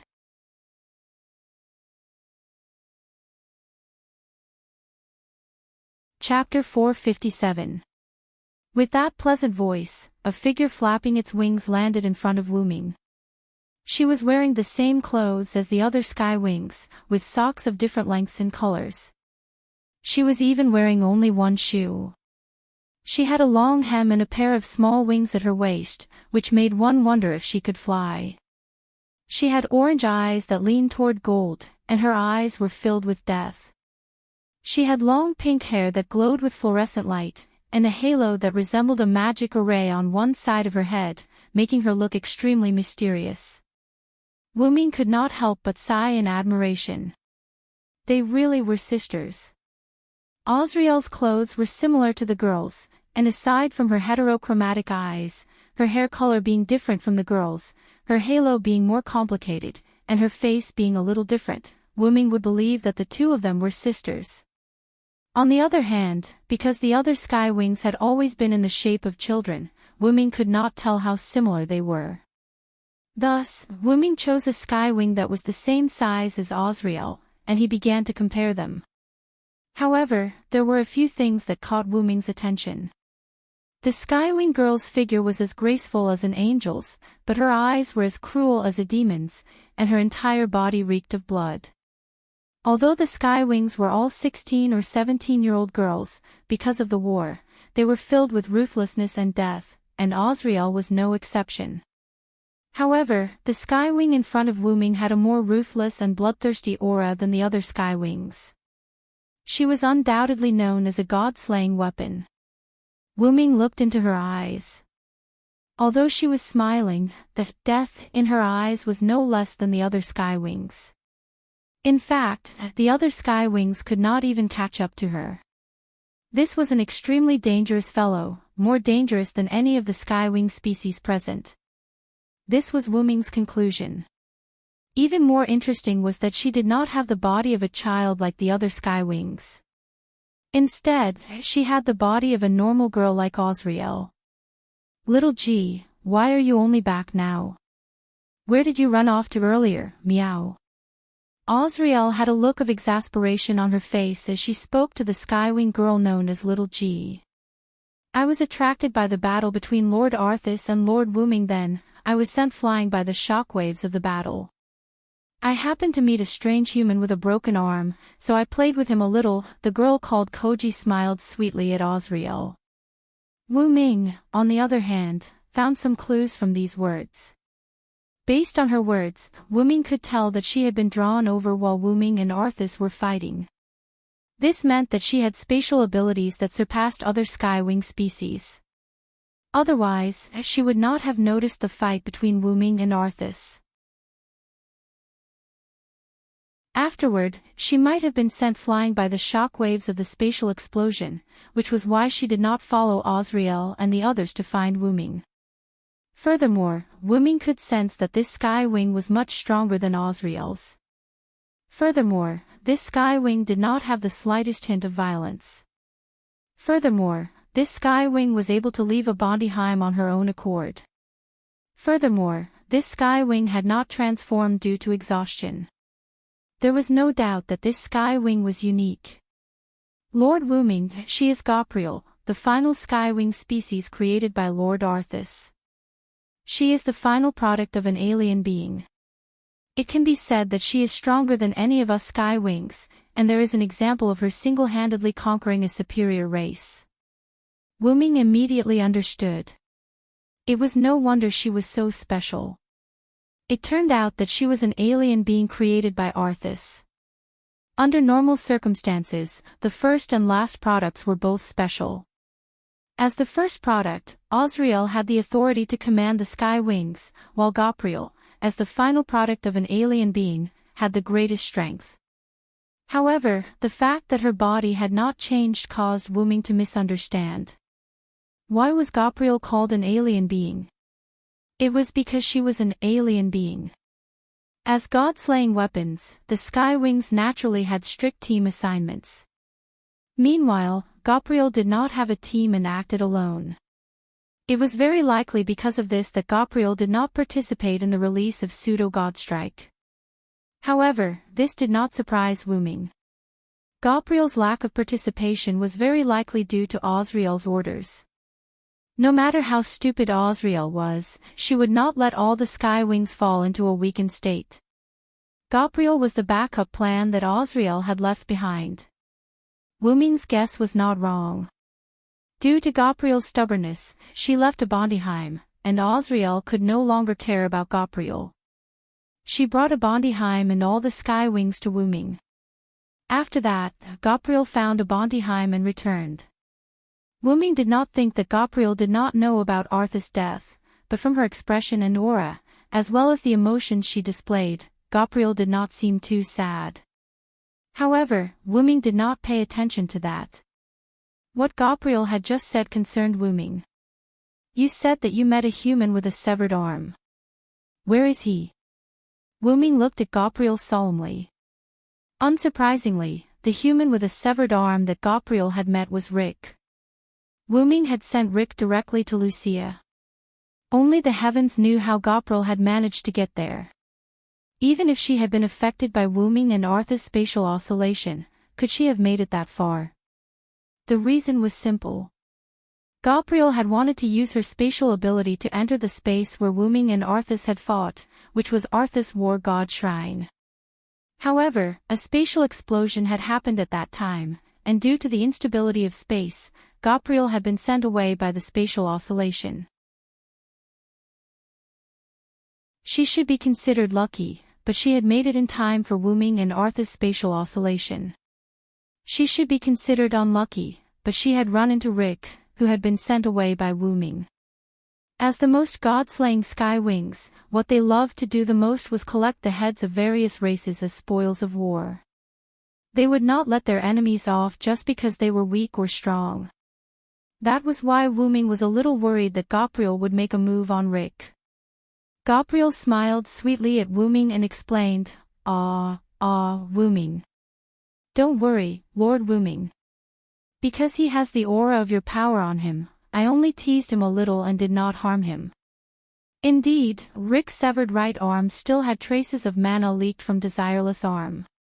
If not for a special method, it would take a few days for the residual mana to dissipate. Thank you for not attacking him. He's my friend. Wu Ming's tone relaxed, no longer feeling as oppressive as before. It's what I should do, Gabriel said gracefully. Gabriel then revealed a dangerous look. Then, Lord Wu Ming, let's talk about the contract.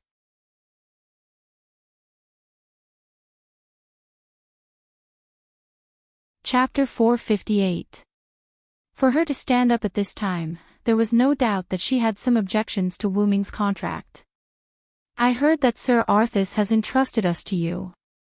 Since that's the case, I'll definitely abide by this rule. However, the contract you speak of isn't an ordinary one, Giliel continued in an elegant and pleasant voice. Giliel's meaning was very simple. A contract was not that simple. Please allow me to ask a question. If I sign a contract with you, will I truly become your subordinate? Giliel asked. Wu Ming naturally understood what Giliel meant. She wanted to ask whether this was a simple summoning contract or a true master-slave contract. If it was just a summoning contract, then the Sky Wings would only be summoned, but if it was a true master-slave contract, they might not even have the ability to resist after signing the contract. In serious cases, they might not even be able to commit suicide. However, the other Sky Wings did not seem to care about this. It was as if they were really weapons, as they quietly listened to the conversation between Wu Ming and Giliel. It's not a summoning contract but a master-slave contract. I can summon you through this contract, and you can transfer your power to me. I can also bestow my power to you. Currently, I know of these abilities. Osriel is an example, Wu Ming calmly said. He then began to transfer his power to Osriel. Bang! As if she had been cast by a red devil, Osriel's body erupted with powerful magic, creating a whirlwind that engulfed the surroundings. That's truly powerful power, Giliel said with a smile when she sensed that Osriel's power had increased by a large margin. Giliel could sense that Osriel's power had vaguely surpassed hers. However, you can be at ease. The contract will only be effective on creatures that sincerely wish to submit to me.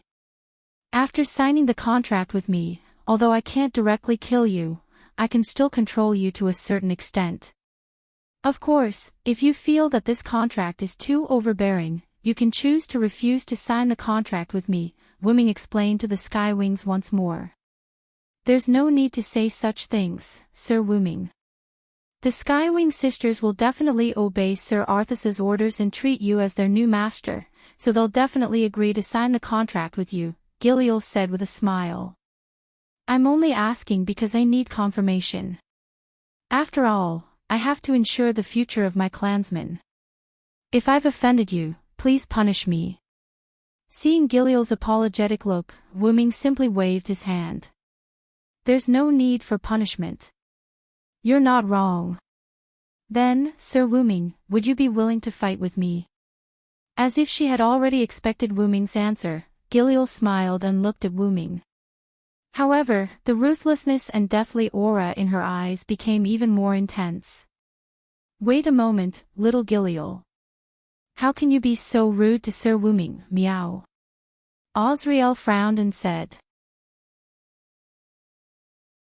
After being strengthened by Wuming's power, she appeared extremely dignified.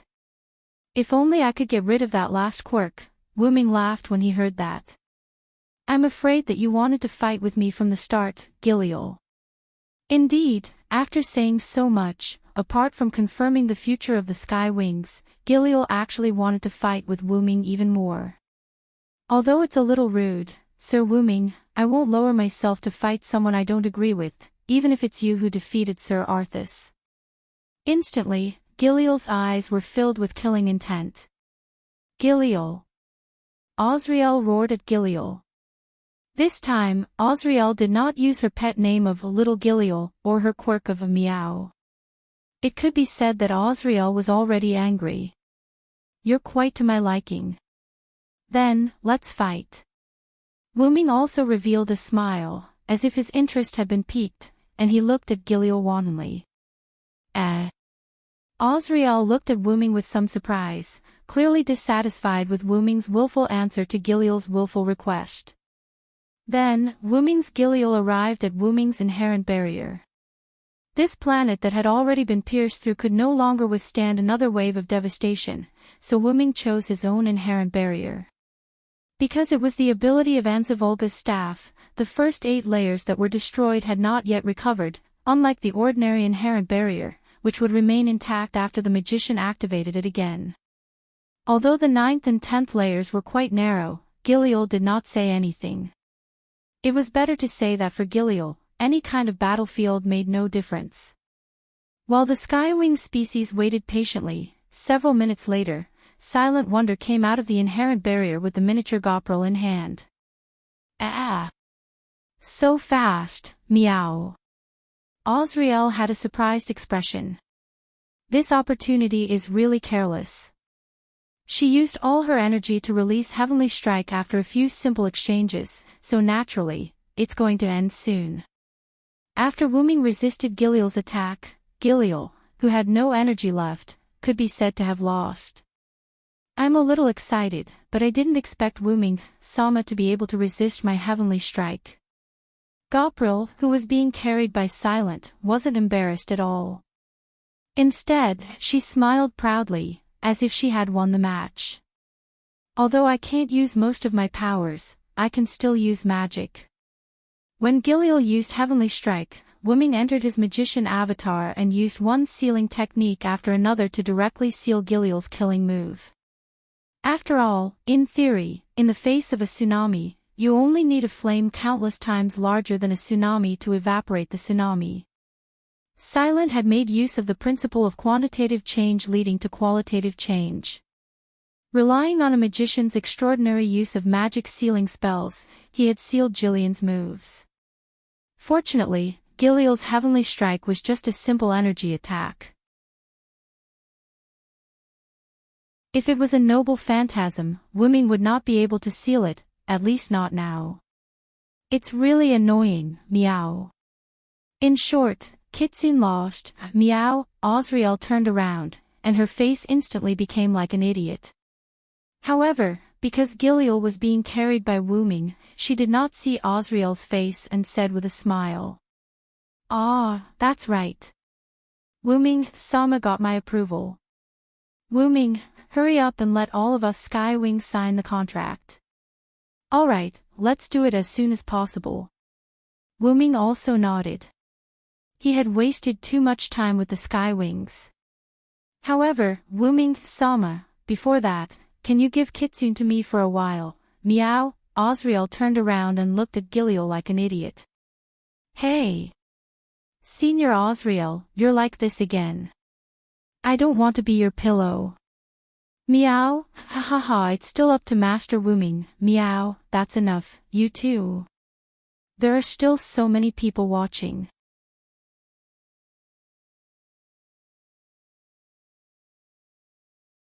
Chapter 459. After that, Wuming entered Vitality Incarnation and released his mana, enveloping all the sky wings. Immediately afterward, the sky wings returned to their girl forms at a speed visible to the naked eye, but thanks to that, Wuming's Vitality Incarnation also entered a red alert state.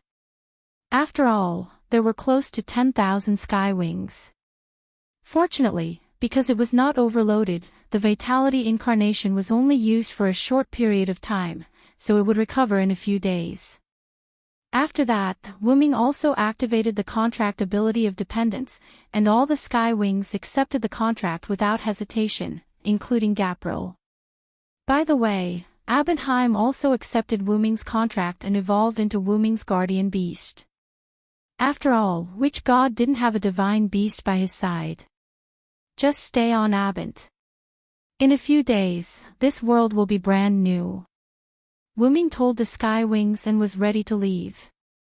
Is Master Wuming going to see that human? Gapril suddenly asked. Yes, why? Do you want to go with me? Wuming looked at Gapril. Yes, after all, it's too boring to stay here.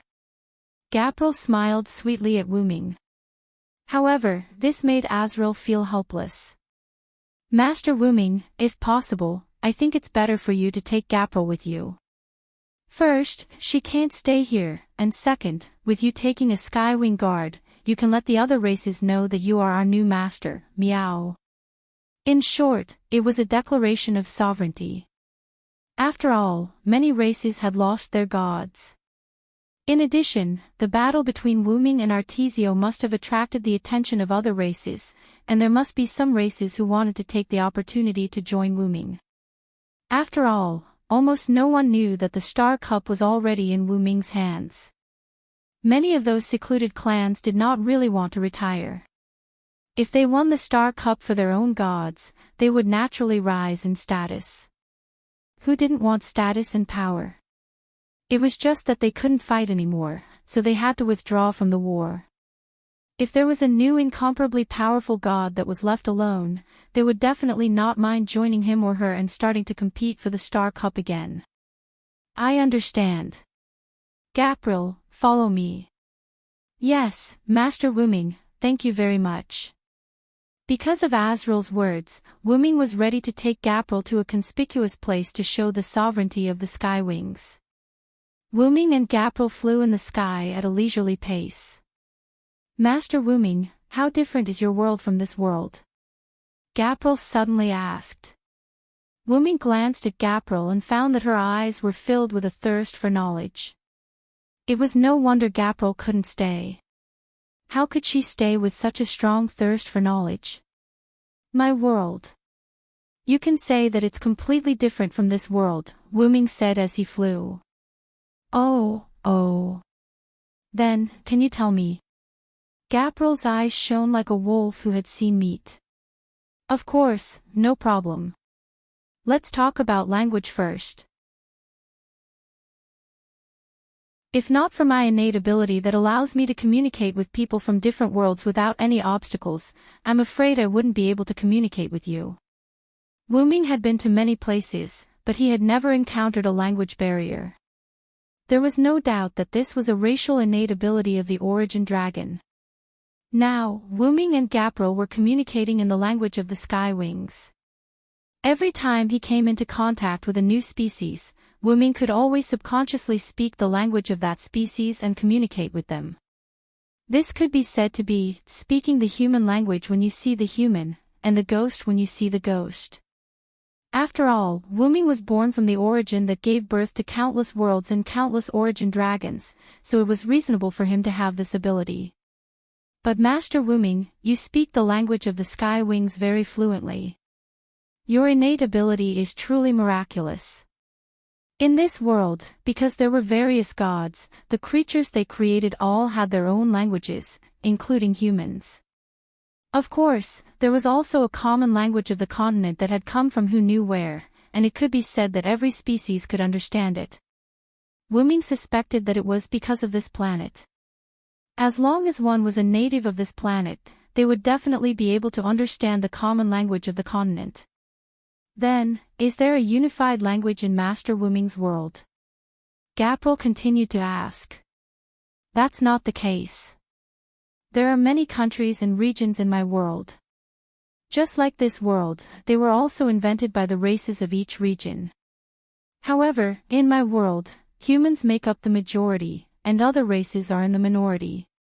Humans also have many races, Wuming began to explain non-stop, telling Gapril about the world of Type Moon.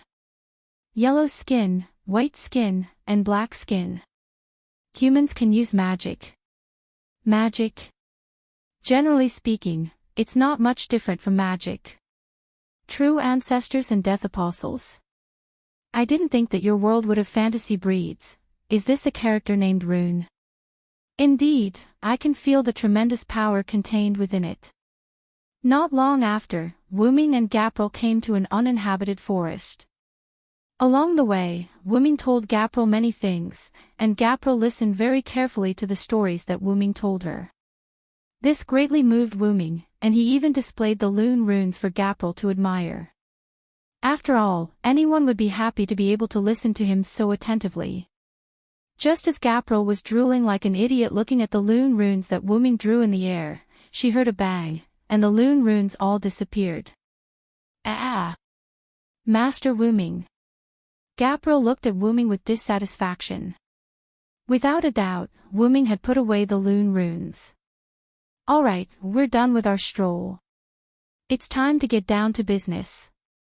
Wuming would not forget about business just because he was having a good time chatting with Gapril.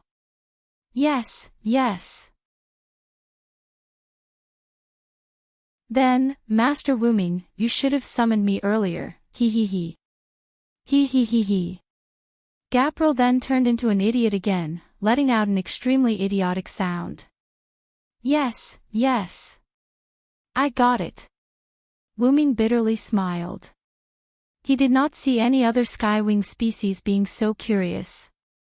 Could it be because Gapril was the final product? Wuming even began to suspect that the skywing species that had robbed the old capital of the forest fairies and stolen all the grimoires was Gapril. Gapril's thirst for knowledge was truly too exuberant. Shaking his head, Wuming no longer thought about this. He purposefully looked around before opening a teleportation gate and entering with Gapril. The spies of the other species hidden in the surroundings wiped off their cold sweat and quickly retreated. All sorts of probing spells were also dispelled.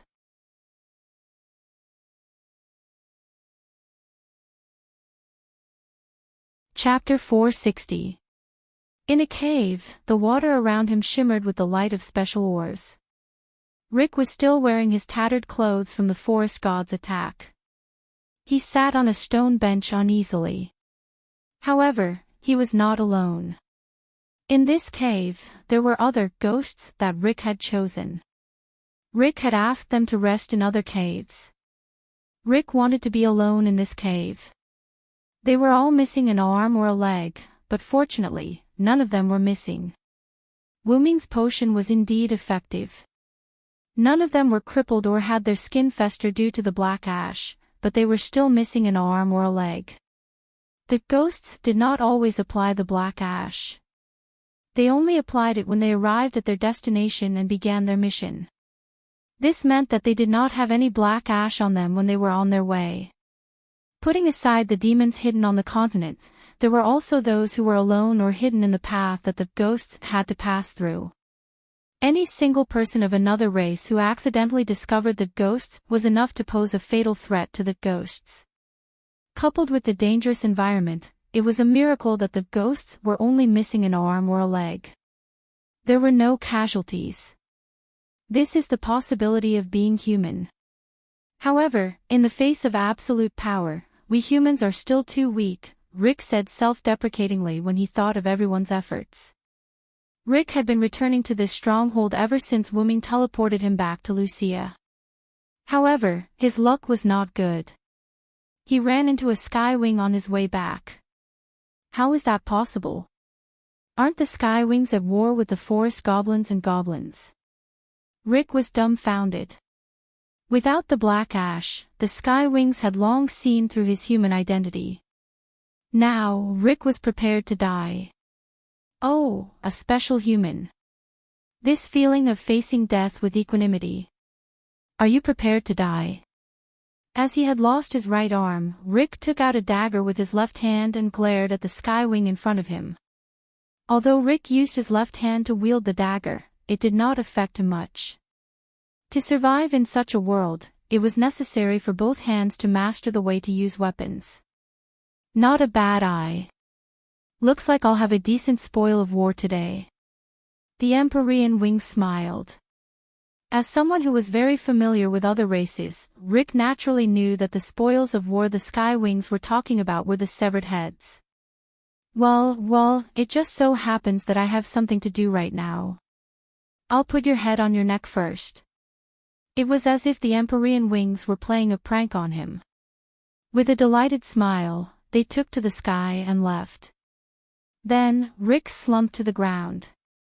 Although Rick didn't know why the other party had spared him, the most important thing was that he had survived. I wonder how the Willow is doing. Rick began to worry again.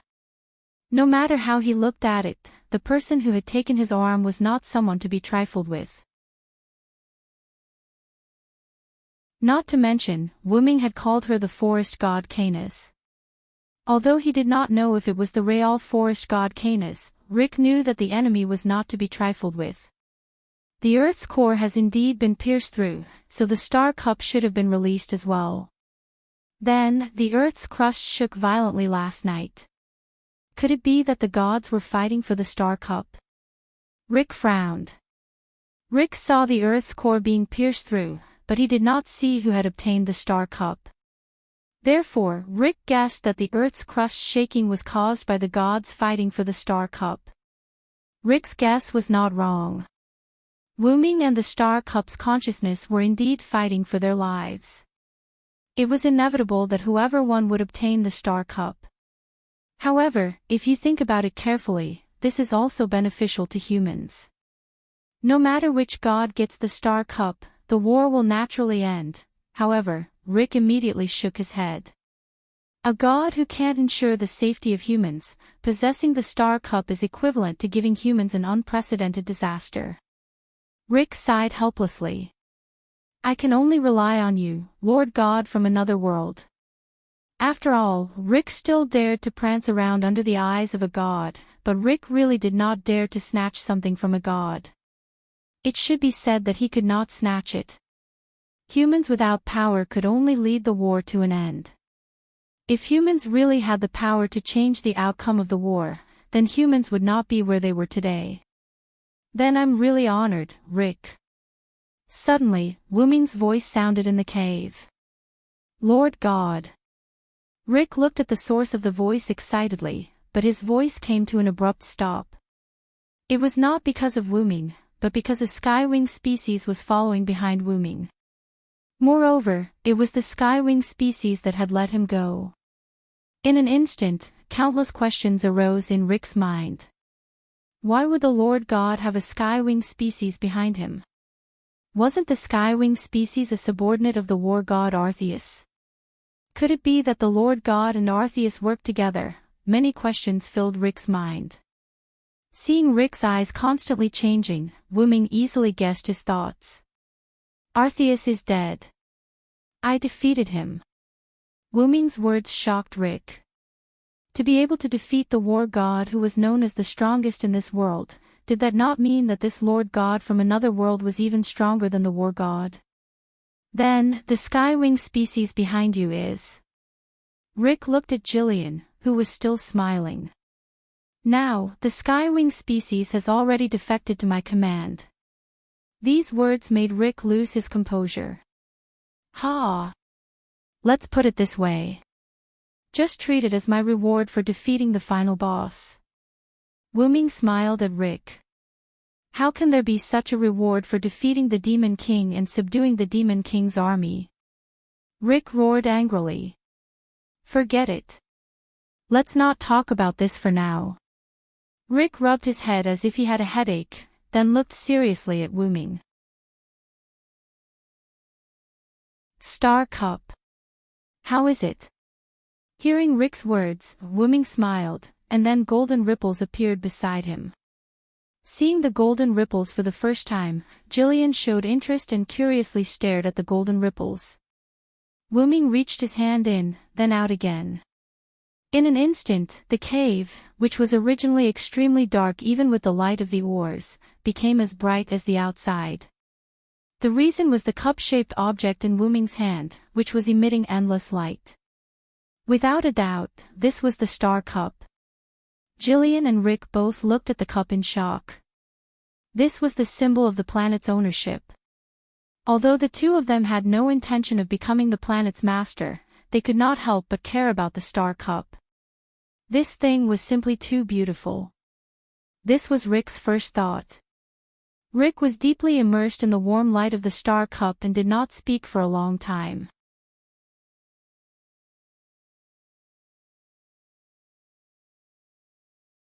Chapter 461. So this is the Star Cup. Rick said in a confused manner. Yes, this is the source of the gods' dispute and war, the Star Cup. The entire planet was engulfed in the flames of war. Countless lives were lost. The sky lost its light and was shrouded in darkness. The ground was covered in black ash. The cause of all this was the beautiful little cup that was glowing in front of him. The ownership of the planet. The throne of the only god. Now, this war can finally end. Rick clenched his fist and lowered his head. A few drops of tears rolled down his cheeks as he spoke in a choked voice. Looking at Rick in this state, Wu Ming's Jillian seemed to have realized something. Her eyes were filled with thoughts. At the very least, you humans participated in ending this war. You were the victors from the beginning. Usually, only those who yearn for peace will get what they wish for in the end, Wu Ming said to Rick with a smile on his face. Also, I believe that even without me, you can save this planet. The possibility of humans isn't some weak force. From the beginning, Wu Ming had sensed endless possibilities from Rick. The feeling that Rick could end the war even if he did not come to this world lingered in Wu Ming's heart. If Shiobi met Rick, he would most likely be influenced by Rick's inner feelings. With Rick's opportunity and the Kikai Seed's ability, the possibility of ending the war was quite high. Of course, since Wu Ming was here, he would naturally choose to help. Wu Ming was glad that he came. Otherwise, even if Rick's plan was perfect, he would still die in the end. The Star Cup did not allow non-gods to become the only god. Wu Ming could feel the rejection from the Star Cup towards Rick and Gopril. It was as if they would turn into ashes if they were to touch it. Wu Ming's hand was wrapped around it. Wu Ming, on the other hand, was judged as neutral by the Star Cup because of the Root Dragon's power. The Star Cup would not allow Wu Ming to become the only god, nor would it harm Wu Ming. It truly treated Wu Ming as neutral. But now, there's another big problem. Wu Ming smiled bitterly as he lifted the star-holding cup. Wu Ming started to explain when Gopril's big, curious eyes and Rick's teary eyes looked over. Because I'm not a native god of this world, the Star Cup doesn't recognize me, and the Star Cup can only be inherited by the gods. In other words, whether it's a creation of the gods or a human, they can't control the Star Cup. Wu Ming told them the bad news. Jillian wasn't moved. She wasn't interested in these things, and Rick's expression didn't change much as though he had expected it. You don't seem surprised. Wu Ming asked. While I was waiting, I also guessed that humans might not be able to use the Star Cup. Furthermore, I didn't have any intention of obtaining the Star Cup, so I wasn't surprised, Rick said slowly. Besides, I originally wanted you to become the only god, although it's impossible now. Rick shook his head regretfully. The three fell into silence. Hey, Rick, have you ever thought about how gods are born? Wu Ming suddenly asked. Facing Wu Ming's question, Rick didn't answer immediately. Instead, he began to ponder. My lord, isn't it because the elven corridor gave birth to a divine seed? Seeing that Rick didn't answer, Jillian spoke up. However, Wu Ming smiled and shook his head. Of course, Wu Ming wouldn't ask such a simple question. Otherwise, Rick wouldn't be deep in thought. What I mean is, why would the elven corridor give birth to a god? Is there a source beyond this? Jillian also fell into deep thought. She wasn't very interested in this kind of thing and had never thought about it before. She simply gave up after thinking about it for a while. If there were no god seeds, then there would only be one kind of creature in the world. Because only humans were born to live on this planet, the other creatures were all created by the gods. Wu Ming's words gave Rick some idea. From what I know, every world has faith. If the gods rely on faith, they can become extremely powerful. Wu Ming began to tell the story. Faith can provide the gods with endless power. The more people believe in the gods, the more powerful the gods will be. However, once the believers disappear, the gods who rely on faith will instantly fall to the bottom. This was basically the reason why the gods in the Type Moon world retreated. People began to understand the magic that could only be used by the gods, and it was Solomon who created the magic.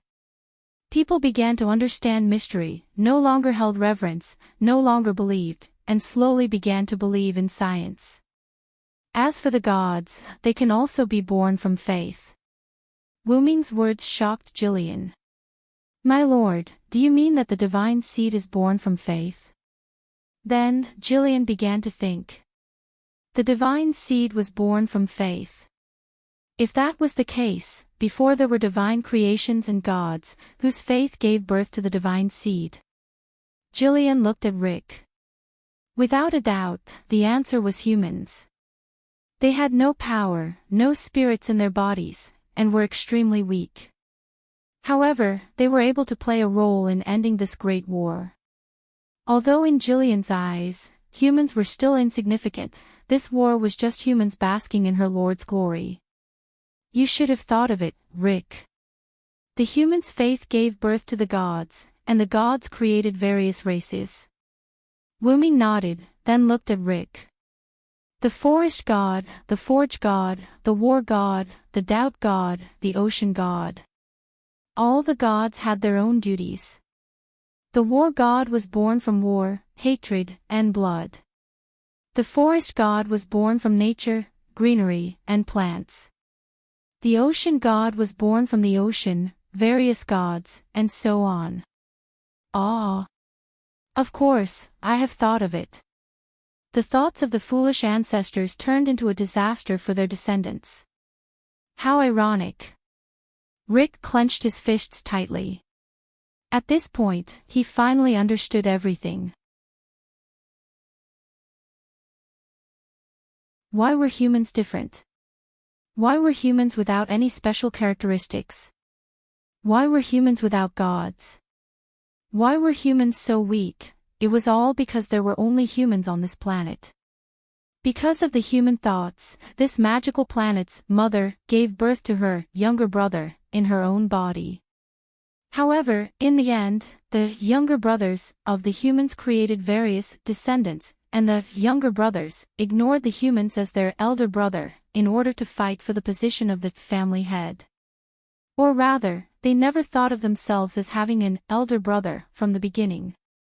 These humans were probably the servants of the family, the younger brothers thought.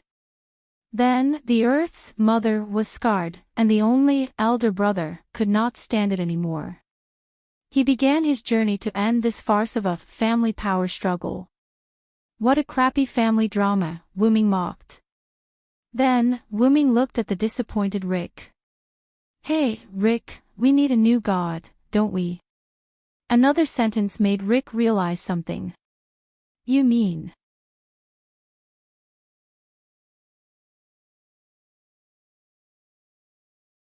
Chapter 462.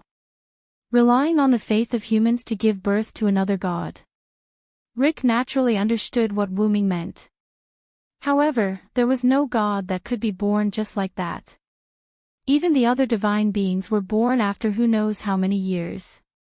However, woming shook his head. Rick, you're underestimating yourself. You're the leader of humans, a special human who could attract my attention. Although the human leader's words were a little absolute since there was no telling if there were other humans in this world, Rick had indeed attracted Wuming's attention through the black origin mud in the star cup. It was because of his strong belief that Rick's voice could reach Wuming's ears through the black origin mud. Haven't you realized that there's a god like that beside you? Rick's pupils instantly contracted when he heard Wuming's words. The god of games. Rick remembered how he often played chess with that unknown existence when he was a child. Although Rick believed that the god of games existed, he didn't need to have such childish thoughts after becoming the leader of humans. Therefore, Rick never played chess again, nor did he tell anyone about the story of the god of games. It could be said that this was the first time Rick played chess with Shiobi and Wuming in the old capital of the forest elves. The god of games, huh? Although it doesn't sound very reliable, I'll leave it to you, this world. Wuming nodded, and then threw the star cup behind Rick's back. Rick didn't react in time. When he saw Wuming casually throw the star cup, he didn't catch it. Gillyre didn't move either, and quietly watched Wuming's actions. The ruined star cup looked as fragile as glass, and it was thrown by Wuming just like that. Subsequently, the star cup did not fall to the ground as Rick had expected. The star cup floated firmly in the air as if it had been caught by someone. Then, a figure slowly appeared, turning from transparent to solid. This is... Rick stared at the scene in disbelief. She was wearing a green shirt, blue shorts, magenta shoes, and a jacket. There was a pink ribbon on the back of her jacket. She wore a checkered hat with a plum blossom logo printed on it. Under the hat, she had short white hair. Her cheeks were printed with hearts, and her left and right eyes had spades and diamonds respectively in her heterochromatic pupils. As expected of the god of games, his face, eyes, and even his hat were all pictures of poker cards, the god of games, a deity formed from your faith and your will. Wuming explained. I'm Tetu. The god of games held the celestial cup in his hand as he hovered in the air, greeting Rick who was staring blankly at Tetu. The god of games, does it really exist? Rick was a little excited. Then, Wuming mercilessly slapped Tetu's face. At the same time, he is also the weakest god. Outside the cave, Wuming, Rick, Gillyre, and Tetu arrived. Ignoring the fact that Wuming said he was the weakest god, Rick was still a little excited. This was a god who existed by his own will. Although he was born by your will, Tetu is the weakest god because it is only your faith. Wuming explained as if he saw through Rick's thoughts. Although you're not wrong, can't you give me a little face? Tetu chuckled. Although Wuming said he was the weakest, Tetu didn't care, like an optimist. Although what Wuming said was the truth. Well then, I'll take my leave first, everyone. With that, Tetu flew into the sky. Tetu, who had ascended to the throne of the only god, was now preparing to repair this world. It couldn't be said that Tetu was trustworthy, but as a god born from Rick's faith alone, his way of thinking was still simpler than the other gods. At the very least, Tetu, who was born from Rick's faith, was trustworthy. Perhaps it was because his lifelong wish had been fulfilled, or for some other reason, but Rick was now staring blankly at Tetu, who was flying into the sky, as if he was possessed, without saying a word. At that moment, Gillyre spoke while Rick was still in a daze after Tetu left. My lord, are you really going to give the celestial cup to the weakest just like that? Gillyre was a skywing after all, and her mindset of respecting the strong wasn't that easy to change. Wuming, the strongest, had given the greatest spoils of war to the weakest, which made Gillyre very unhappy. But she had no choice. Since it was her master's will, she could only endure it. After all, I can't use it either, can I? I only have one goal, and that is to help the humans of this world. Although the god of games is the weakest god, Tetu's feelings for humans aren't weak. Wuming smiled as he explained to Gillyre while looking at the sky. Perhaps the mindset of respecting the strong has been deeply ingrained in your mind, but I still want to say that humans aren't weak.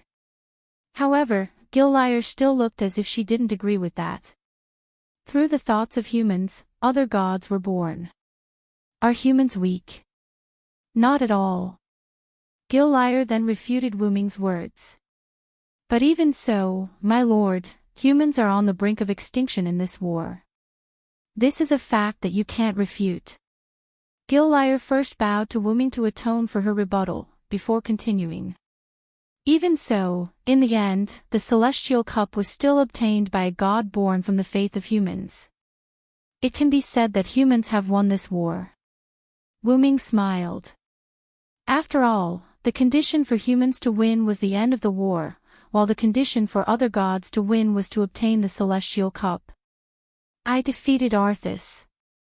This is the result. I am the victor. Now, humans are the victors, and the victors are the strong. Gillyre then fell silent. Whatever you say, my lord. As if throwing a tantrum, Gillyre snorted and didn't say anything else. Wuming looked at Gillyre with a bitter smile, then said with a smile. Well, you still have a long way to go in terms of understanding humans. I'm not asking you to have any desire to protect humans, I just want you to acknowledge other races. The mindset of respecting the strong isn't suitable for you who are my guardians. Yes, my lord. After ending the conversation between master and servant, Wuming began to admire the reconstruction of this world. Not created by anyone, not expected by anyone, not prayed by anyone, Tetu's voice began to sound in the sky. The nameless race that evolved from beasts to bipedal walking with their own consciousness and obtained intelligence, humans.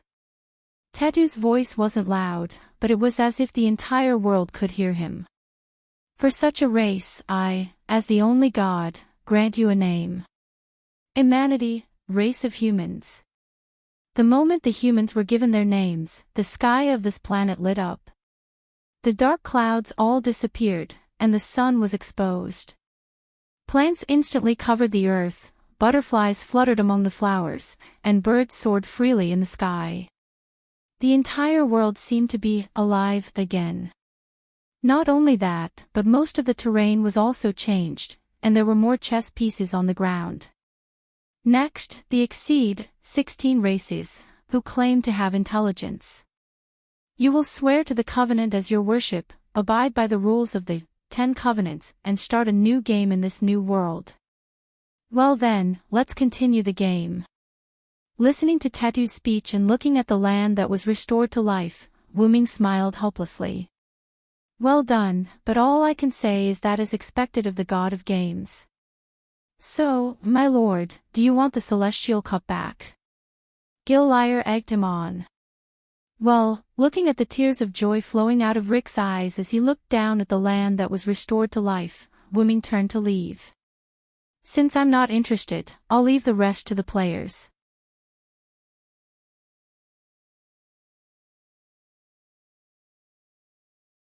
Chapter 463. Wuming slowly walked on the land that was overflowing with life, admiring the scenery around him. The trees were lush, butterflies were dancing, and all kinds of small animals were coming and going. Birds were flying freely in the sky. Arriving at a highland, Wuming looked down at the plains in front of him and sighed. You don't say, controlling the Star Cup is really like controlling the ownership of a planet. In just an instant, the entire planet changed. It was as if Tetu had entered an editing interface. He formatted the dying planet and gave it new life. At that moment, Shobi, who was following beside Wuming, spoke. Shiobi. I like the current planet. Shiobi looked at the land in front of her with a happy expression. Wuming couldn't help but look at his sister, who was smiling so innocently. After Tetu reorganized the world, he set the 10 covenants. Wuming didn't pay attention to the content of the covenants, only knowing that they were related to the game. Wuming couldn't help but complain about Tetu again. As expected of the god of games. In short, the entire world had become a world where everything was decided through the game. This way, humans wouldn't be deliberately harmed. After that, Rick brought the spirits back to the village. Seeing her brother return safely, Crone was so happy that she hugged her brother and cried for a while.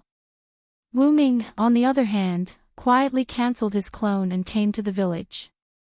After all, in everyone's eyes, the siblings Villo and Shiobi had been staying in the village all this time. By the way, during the time he stayed in the village, Crone came to Wuming many times. Of course, it wasn't what you imagined. Crone came to Wuming to find out what her brother was doing. Of course, Wuming deliberately avoided this question every time.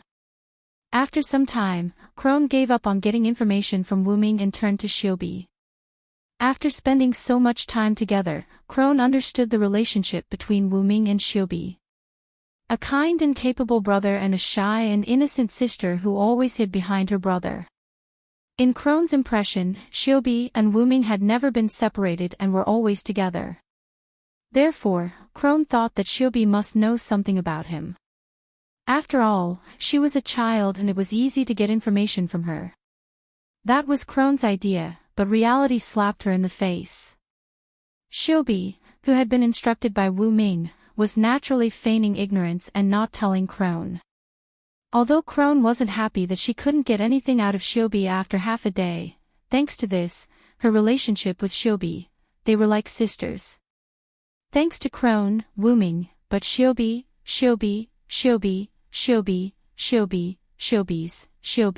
Shiobi. Even if Crone was willing to accept Shiobi after knowing her identity, it didn't mean that others were willing to accept her. Therefore, after a few days of recuperation in the village, Wuming decided to leave with Shiobi.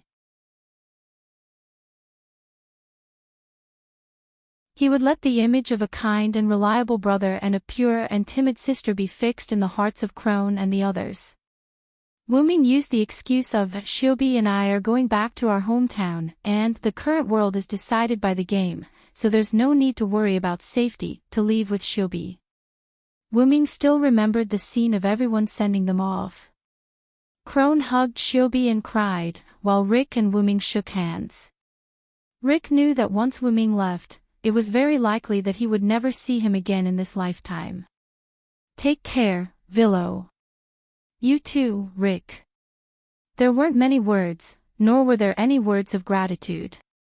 With just a few words, the two of them let go of their clenched hands. Then, under everyone's reluctant and blessings, Wuming took Shiobi and rode the horse of this world that Crone and the others had given them and headed into the distance. After traveling for a while, Wuming released the horse and let it return to nature. Then, Wuming and Shiobi walked on the ground. After all, the two of them really didn't need any means of transportation. How does it feel to gain feelings, Shiobi? Wuming gently touched Shiobi's head and asked. Shiobi put her hand on the power furnace in front of her chest and slowly answered Wuming. Shiobi can't say. But, Shiobi is very happy, brother, is that so? That's enough, my sister. Looking up, Wuming felt the wind blowing against his face and said in a relaxed tone. I'm preparing to leave this world. What about you? Wuming asked.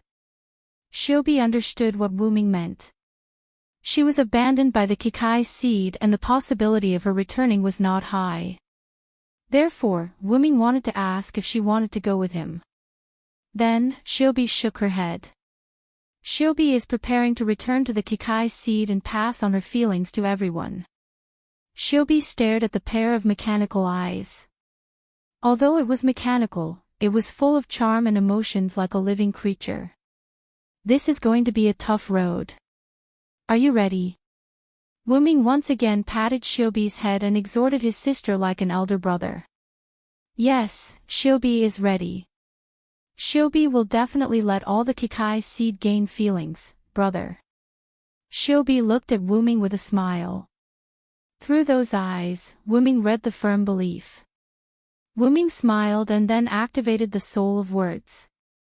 A person with a supreme protective divine power. God protects him, the devil hates him, and no enemy can approach him. He is like a fountain of vitality that constantly surges, granting the world equal protection. Then, through his hand that had yet to move away from Shiobi's head, Wuming transmitted his protection into Shiobi's body. Feeling the increasingly powerful power in her body, Shiobi was at a loss. Wuming continued to increase the power of the protection. About half an hour later, Wuming stopped the protection. With this protection, even if Arthas revives and uses a divine strike, it will be enough to withstand it. Wuming let go of his hand that was touching Shiobi's head. Then, Wuming half squatted down and looked into Shiobi's eyes. With your brother's protection, you can rest assured and do what you want to do, Shiobi. Feeling Wuming's power in her body, Shiobi touched the core on her chest and said, "Brother, do you still have the thing that Shiobi gave you?" Shiobi asked. "That metal ball, right? How could I have lost it?" Wuming smiled. Then, he activated the golden ripples beside him. Wuming reached in and took out a fist-sized metal ball. He handed it to Shiobi.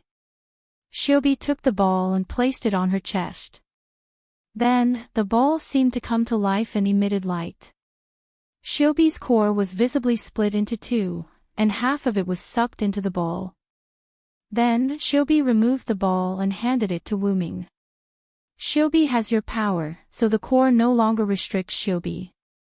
Shiobi has divided the core into two, and half of it has been stored in here. Brother, carrying her is like carrying Shiobi. But... Wuming hesitated. Logically speaking, as long as the core of the Kikai seed was not destroyed, she was not dead. Shiobi had given half of her heart to Wuming. This made Wuming feel flattered. This was simply putting her life in someone else's hands.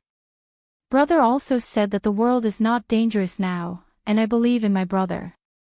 Shiobi looked at Wuming, her eyes full of expectation. She believed that Wuming could protect Shiobi's core.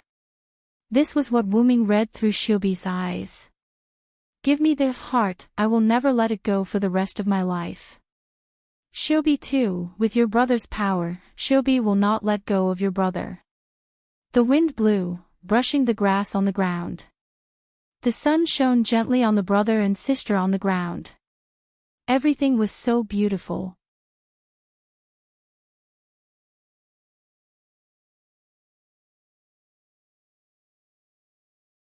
Chapter 464. Shiobi revealed Kikai's equipment and flew into the sky to leave. Wuming did not move, remaining on the high ground overlooking the land. My lord, are you leaving? With a spatial ripple, Goprel's voice came from behind Wuming. Goprel was a sky wing, after all, so Wuming had her avoid arousing suspicion and not appear in front of Crone and the others. And because the atmosphere between Wuming and Shiobi was just right, Goprel tactfully did not appear. Once Shiobi left, Goprel appeared from space. What? Are you excited because you can't wait to go to my world? Wuming half joked. Well, a little. Goprel smiled, the wings on her back trembling, showing how unsettled she was. Alas, Wuming cruelly shattered Goprel's fantasy. For the time being, I probably won't summon you. Just obediently stay on Abant. How could it be like this? Goprel was like a deflated balloon, powerlessly slumping to the ground. This world has already become meaningless. Master, please hurry and take me away. Goprel was like a canary in a cage, looking at Wuming with a pitiful gaze. That was because Tay-Tu had turned this world into a game where everything was decided. That meant that there would be no more killing. This was hell for the Sky Wings, who loved to kill and snatch kills, as well as the god-slaying weapons. As a cute girl, it's not good to always talk about killing and fighting. You need to learn how to cultivate your character. How about this? Tell Azrael to give an order to all the Sky Wings that the new generation of Sky Wings is no longer a killing machine but a collector of culture. The current mission of the Sky Wings is to collect the culture and knowledge of this world. Whether it's to collect books or use magic to record them, gather as much knowledge as you can. The moment he said this, Goprel became interested. She had always liked all kinds of culture. By the way, after collecting the culture, the Sky Wings need to study it and learn the advantages of it. Don't be like bookworms who only know how to copy. Yes, my lord, your subordinate will do it right away, Goprel replied playfully, then fled into space and disappeared. Wuming smiled helplessly and shook his head. Then, Wuming said to no one. Aren't you going to come out and meet me? After all, I'm your benefactor who helped you ascend to the throne of the one god. After Wuming finished speaking, a child's voice sounded. Ha ha, are you leaving? Do you still need me to send you off? Tay-Tu appeared in front of Wuming and laughed happily. It had to be said that after becoming the only god, Tay-Tu could be said to be an omnipotent god. However, he could only be omnipotent on this planet. In any case, the current Wuming had no confidence in defeating the current Tay-Tuesday. If he were to leave this world, while he would not be completely useless, he would still be much weaker. At the very least, in another world, Wuming would be able to grind Tay-Tu to the ground. There's nothing wrong with the Celestial Cup, right? Wuming ignored Tay-Tu's joke and asked about serious matters. No, there's nothing left of that black origin soil you mentioned. If not for the fact that there are some traces left inside the Celestial Cup, I'm afraid I would have thought that you were lying to me. Tay-Tu was like an optimist as he happily answered Wuming. Incidentally, Tay-Tu was still lying down in the air, using his arm as a pillow. It's best if you be careful. If you get corrupted by that thing, we might become mortal enemies, Wuming warned. Ha ha ha, even if that happens, I'll only play games with you. I don't like fighting and killing. Tay-Tu was not wrong. If Tay-Tu was really corrupted by the black origin soil, with Tay-Tu's spirit, the black origin soil would not be able to turn Tay-Tu evil. It might even make Tay-Tu an even more powerful good god. However, even if Tay-Tu was a good god, he would still treat Wuming as an enemy. That was why the black origin soil was so frightening. If the black origin soil was allowed to corrupt all worlds, then Wuming would really become an enemy of the entire world. Forget it, I'm really an idiot for worrying about you. Wuming smiled bitterly and shook his head. Well then, I'll be leaving first. Help me take care of the humans, god of games. With that, Wuming's figure disappeared from where he was. Don't worry, I'm very fair, Tay-Tu said with a smile, but that pink face of his was black no matter how you looked at it. And so, Wuming ended his journey in this world and returned to the dimensional tunnel. Once inside, Wuming was not in a hurry to head to the world of singularities, and instead flew out of the tunnel. Now, the flaws of this body could be seen. His authority incarnation had too many limitations and was not powerful enough. Even the divine blade of salvation that was one with Wuming was only a replica in this body, and was not as powerful as before. Therefore, Wuming decided to return this body to the furnace to reconstruct and evolve it. Wuming soon returned to the root, and nothing happened because Callis was there. Lord Wuming. Callis greeted from the head of Wuming's main body. You've worked hard, Callis. Wuming said. You're too kind. Callis replied, flattered. Wuming smiled and didn't say anything more. The relationship between the two of them was already beyond the point of needing thanks. Then, Wuming revealed the true form of this body, which was the body of the root dragon.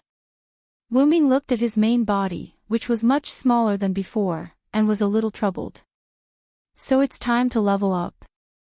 Then, Wuming's consciousness disappeared from this body and returned to his main body. Wuming, who had returned to his main body, opened his eyes, and an indescribable aura filled the entire root. Then, the dragon horns on Wuming's head glowed, and the golden chains around him danced. If my main body encountered the Star Cup's consciousness, I might be able to kill it with one claw. Wuming felt his current strength and said confidently. Let's see which singularity Chaldea has reached. With that, Wuming's huge ruby-like dragon eyes turned golden, and something invisible flowed in his eyes. Not long after Wuming's eyes turned golden, Wuming's eyes turned red again. The ocean, huh? This should be the third singularity. So far, Chaldea had reached the third singularity, and it seemed that it was almost done. This was all because of Wuming's clairvoyance that evolved in his root. Wuming had just seen Chaldea conquer one singularity after another after leaving Winterwood City. The 100 Years' War, the City of Seven Hills, and Oceanus from Greek mythology. Although Wuming did not stay in Rick's world for long, it seemed that the flow of time between worlds was different. Chaldea had already completed 2 singularities, and the third seemed to be almost done. Well, I'll leave it to them for now. Through his clairvoyance, Wuming also saw the vampire that Wuming summoned for Olga Marie. She had contributed a lot on this journey. Not only that, but Gadotsi also met a lot of reliable servants. I'll level up my backup machine first. As he spoke, Wuming began to move his hands and feet on the huge dragon body lying beside him.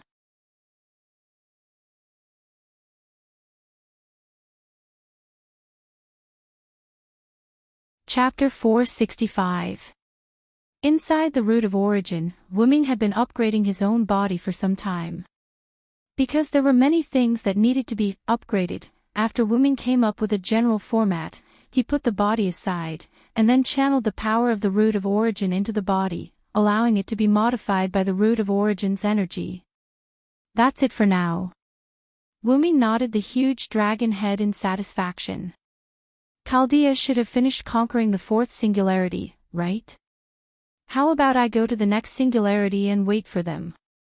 Wuming thought and activated clairvoyance again, spying on Chaldea and the others. Oh, the mastermind has come out early. How unbecoming of a big boss, Wuming said sarcastically. Then, Wuming looked around. I don't think the Root of Origin will attack so coincidentally. I'll go meet that Magic King. With that, Wuming flapped his wings and flew out of the Root of Origin. But then, traces of black matter appeared outside the Root of Origin. In the 4th singularity of the Moon world, under the magic fog city of the underworld, in an underground space similar to Winterwood City, 4 huge pillars of flesh with eyes released powerful magic power, wreaking havoc in this underground space. If Wuming was here, he would definitely recognize this thing. The demon god pillar that Lev once transformed into was such a disgusting thing. The residual magic power in the space proved that a few servants had just left. In front of the pillars of flesh, many people stood there. Wuming knew most of the people present, such as Gadotsi, Matthew, Pamilia, Mordred, and the others. They were all nervously watching a blue-haired servant with the body of a child talk to the mastermind controlling the pillars of flesh. Opposite them stood a white-haired man in ancient Israeli clothing. Just by standing there, his powerful magic power increased the pressure on everyone. The demon god pillars were arranged behind the man like stars surrounding the moon, and the identity of this white-haired man was already beyond doubt. The only one who could control the demon god pillars was that demon king Solomon. Having had enough of the boring conversation, Solomon shook his head helplessly. I don't want to talk to you anymore. I have to say that human weapons are just like humans. Both of them are hopeless. Upon hearing this, Matthew immediately raised his shield and stood in front of Gadotsi. Even though his legs were trembling, Matthew still firmly guarded Gadotsi. Instead, it was Pamelia who went against her usual arrogance. She had an unusually calm expression and didn't say anything, as if she was waiting for the right moment. "Oh yeah, are they going to attack us?" the blue-haired man said in a low voice, not at all afraid that he was about to leave. However, this did not mean that others would not be angry. "Tisk, you really make people angry," Mordred said irritably. She then raised the Emperor's sword in her hand and prepared to attack. That being said, even she couldn't guarantee that she would be able to take a blow from the Magic King. The servants who left before were the examples. "Destroy them, demon god pillars." Solomon just finished speaking, and the 4 meat pillars that were wreaking havoc in this underground space began to dance. Immediately, when everyone was at their wits' end, there was a strong fluctuation in the space. A huge dragon claw appeared in this underground space. As if catching an earthworm, the 4 demon god pillars were uprooted and then directly crushed. Bang! The demon god pillars didn't even leave behind a wail. All of them turned into pure magic and dissipated in the air. Gadotsi and the others looked at the huge dragon claw that was still there with a dumbfounded look. Obviously, they didn't react. However, Pamelia relaxed, as if the reinforcements had come. Mordred said in a displeased tone after sensing the restlessness of the bloodline in her body. "TSK, we're too late."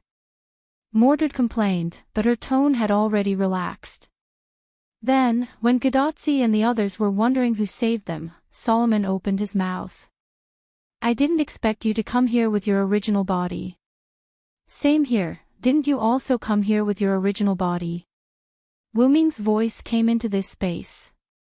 This voice is Assassin Senior. Because he used his original voice, Matthew easily recognized Wu Ming's voice. Immediately, the huge dragon claw turned into magic and landed on the ground. Wu Ming, wearing assassin's uniform, appeared in front of Gadotsi and the others. "Assassin!" Gadotsi shouted excitedly and threw herself on Wu Ming's back. Yes, I'm here. Also, a girl should be reserved, don't throw yourself on others so easily." Gadotsi nodded and obediently came down from Wu Ming's back and wiped the tears from the corner of her eyes. This couldn't be blamed on Gadotsi. The horror brought by Solomon was not something a little girl who had just become a magician for less than half a year could bear. It could be said that if it wasn't for Matthew's ability to protect her, Gadotsi would probably have mental problems now. "That's because you're always reliable, assassin," Gadotsi smiled. It seemed that Wu Ming left a strong impression on Gadotsi when he burned and polluted Winterwood City. "There should be a limit to how much you can ignore me." Then, the Magician King roared out angrily. After comforting the frightened Gadotsi, Wu Ming looked at Solomon. "You just wanted to kill them, right? The mastermind behind the burning of human rights." Because everyone already knew that the other party was the mastermind behind the burning of human rights, they were not surprised that Wu Ming knew about it. "I didn't want to kill them, after all, they are no threat to me, but those people over there have your aura. I can't endure it any longer." Solomon said violently, almost to the point of roaring.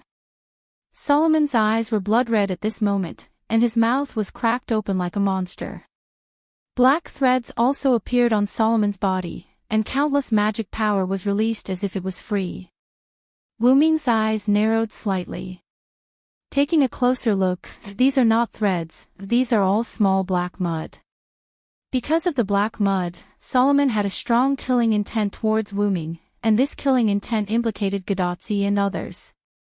"Then do you want to do it now?" "I don't mind." Wu Ming became serious, and began to release magic power from his body, forming a situation where he was equal to Solomon. But in an instant, Solomon calmed down, and his eyes and mouth returned to normal. "I really forgot myself. These things are powerful, but they affect my mood too easily. Wuming took a closer look, and the black mud on his body disappeared, or rather, it was sucked back into Solomon's body. You can really restrain yourself. Among the enemies I've met, there's not one like you. Everyone who was related to the black mud would not let Wuming go, as if they wanted to kill him. Then, they would be killed by Wuming. If they could calm down, they could still have a big impact on Wuming. Just like the consciousness of the Star Cup, if it could leave first, and then give the Star Cup to Kaina's, then it would be the only god by using Kaina's body, and Wuming in that body would not have the ability to beat it.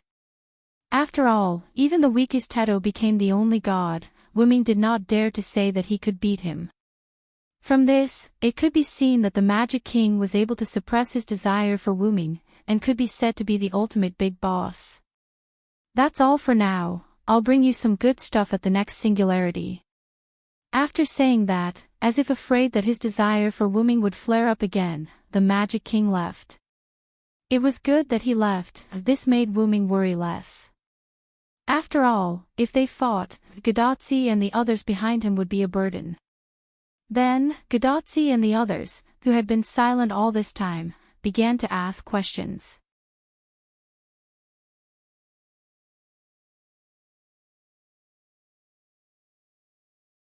Chapter 466. Hey, who is Assassin, to be able to force Solomon to retreat? Do Assassin and Mordred know each other? Why do I feel like Mordred knows you of Assassin? Do you know that Solomon? I feel like there's a grudge between the two of you. Assassin. Let's stop for a moment. Wuming covered Gadotsi's mouth with a headache and stopped Gadotsi from asking any more questions. Wuming could understand the excitement when there were so many unknowns and someone who could answer them, but it was still better to let Gadotsi calm down. Then, Matthew said weakly from the side. Senior Assassin, let go of Senior first. Senior is about to suffocate. Wuming looked at Gadotsi, who had turned into a mosquito coil, and quickly let go of the hand that was covering Gadotsi's mouth and Gadotsi's nose. I'm saved, thank you so much, Matthew. Gadotsi looked relieved and touched Matthew's little head. This kind of action made Mashu's face blush. On the other side, Pamela flapped her little wings and came in front of Wuming. Then, why did thou come so late? Pamela asked Wuming with a haughty expression. You stinky brat. That guy isn't someone you can question. Mordred, on the other hand, had an unhappy look on her face. Ha! What right do thou have to control me? Oh, you're so protective of this guy, could it be that thou and this guy have an unspeakable relationship? Pamela was angry at first, then started to tease Mordred. It seems like the lesson from before wasn't enough. Mordred raised her royal sword and looked like she was going to fight with Pamela. Thou is the one who hasn't been taught a lesson. Pamela showed her small canine teeth, not to be outdone. From their conversation, Wuming deduced that the two of them might have fought, and it ended in a draw. Their relationship is really good, Wuming said faintly, no longer caring about the two. That being said, the two of them have caused a lot of trouble. At that moment, the blue-haired servant spoke. My name is Hans Christian Andersen. Just call me Andersen, great unknown being. It's rare for Mr. Andersen to be so serious, Matthew said in surprise. It's just a necessary greeting. Don't make me sound like those two guys over there. Andersen shook his head helplessly. In the end, Mordred and Parmelia were still facing each other. At this moment, Roman's voice came from Gadotsi's wrist. Although I know that everyone has a lot to say, let's hurry up and retrieve the Holy Grail. This underground space is about to collapse. Because of the confrontation between Wuming and Solomon, the originally unstable underground space became even more unstable. Sure enough, as soon as Roman finished speaking, the underground space began to collapse. Doctor, you really have a crow's mouth. Matthew complained, quickly ran to the location of the Holy Grail, put down his shield, and began to retrieve the Holy Grail. The Holy Grail has been retrieved.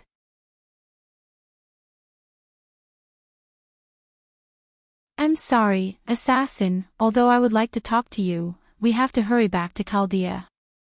After all, once the Holy Grail was retrieved, the singularity would begin to restore itself. If they didn't leave, then they would be killed by the self-correcting power of history. And now, Anderson and Mordred's body began to dissipate. After all, the Holy Grail was retrieved. Hey, I'll settle this with you next time, Mordred said to Pamela fiercely. I'll wait for thee.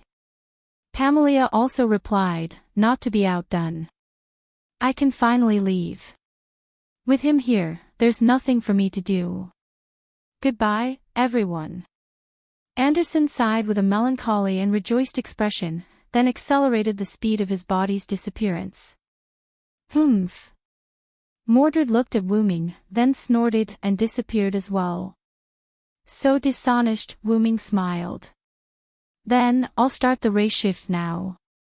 Everyone, get ready, Roman said through Godotzi's wristwatch. However, Wuming laughed mischievously. Then, how about I go with you, Chaldea, control room. As soon as Pamela came back, she returned to her small room with the excuse that she was tired and needed to rest. Godotzi, Matthew, and Wuming, the three stood together in front of Roman, who was dumbfounded. I didn't expect you to have such an ability, Roman said gloomily. Wuming did come back with Godotzi and the others, but he did not use the race shift. Instead, he relied on his own ability to fly back with Godotzi, who had been turned into race shift. Now, although Wuming had not reached the state of omnipotence in the use of time and space, he was almost there. Because he had stayed in the route for a long time, Wuming was almost reaching adulthood. It could be said that if Wuming wanted to fight Solomon just now, he would have a great chance of winning. Well, if I ask for the reason, you should know. Wuming's eyes seemed to see through everything as he stared at Roman. Ha!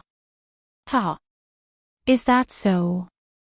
Roman wiped the cold sweat on his forehead and said nervously.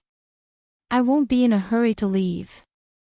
Tachika, Matthew, you two go back and rest first, Wuming said to Godotzi and Matthew. Let's go, Senior. Senior needs to rest. Oh. Okay then, see you later. Godotzi, who saw that Wuming wanted to talk to Roman alone, left with Matthew. Although there were other staff in the control room, Wuming only needed to use a little trick to let them hear his conversation with Roman. Initially, I felt that there was something wrong with you. Now that I see it, I understand the truth, Wuming said in confusion. I'm just a human now, a human who is working hard to restore humanity. Roman didn't feel nervous as before and calmly answered Wuming. If that's what you want. Wuming shrugged, indicating that he didn't want to talk about it anymore. Actually, I want to ask something about you, Roman said after a moment. Is it about why I only showed up now? Or do you want to ask if I will follow Tachika and the others to attack singularities? Wuming could almost guess what Roman wanted to ask. After all, there were only a few questions he could ask. Both, and if possible, I hope you can help us, Roman said seriously. Of course, Wuming answered without hesitation. Ha! This surprised Roman. Didn't I say before that although I have my own enemies, they are generally the same as you? Then, Wuming smiled. And I also like humans.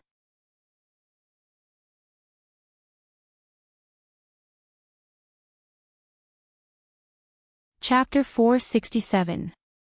About half an hour later, Godotzi and Matthew, who couldn't wait to have sex with Wuming, went to the control room together. Why is Assassin missing? Doctor, do you know where he went? Godotzi asked Roman, who was working at the control console in the control room, when she saw that Wuming was missing. Could it be that Senior Assassin went to Chaldea alone? Matthew asked in confusion. After all, if he wasn't here, it was very likely that he had gone to other places in Chaldea. After all, Chaldea was quite big. No, he Assassin suddenly remembered something and left Chaldea. Wuming and Roman knew each other very well for some reason, so Wuming told Roman his name. Assassin left. Gadotsi said rather gloomily. Although Matthew didn't say anything, her sullen expression revealed her uneasiness. Then, Roman smiled when he saw the expressions on the two girls' faces. But Assassin told me to tell you that he will help you at the next singularity. Then, you can have a good gathering. Really? That's great. I have a lot of questions to ask Assassin, Gadotsi said happily. After all, things like the relationship with Mordred, the mysterious dragon claw, the ability to suddenly appear, the ability to appear without the help of the Holy Grail, and so on were all very attractive to Gude. Not only that, but Gadotsi also paid more attention to the super mysterious identity of Wuming after meeting Stheno on the invisible island of the second singularity and Euriley on the third singularity. Of course, this was also closely related to the deep impression that Wuming left on Gadotsi in Winterwood. Strictly speaking, Wuming was the first servant that Gadotsi had ever met that was gentle, reliable, powerful, and wise, unlike any other servants. Like a big brother next door, Wuming constantly attracted Gadotsi's attention. Since that's the case, let's quickly start the strategy for the fifth singularity. I'm ready, Gadotsi said in high spirits. You're so motivated. Roman was surprised. Matthew also looked at Gadotsi in confusion. Although Gadotsi usually didn't hate the strategy for singularities, she didn't like it either. It was the first time that Matthew saw his senior so motivated. After all, we met Assassin Gadotsi scratched her head embarrassedly. At that moment, Wuming's little fangirl was born. Although you're ready to attack the next singularity, unfortunately, we haven't completely locked on to the next singularity, so we'll have to wait a little longer. Roman and the other staff members were also very concerned about the singularity. After all, it was the future of mankind. However, they still hadn't fully grasped the location of the singularity. By the way, before Wuming left, he left some information about the next singularity. However, because it was in a hurry, the information he left behind only played a supporting role.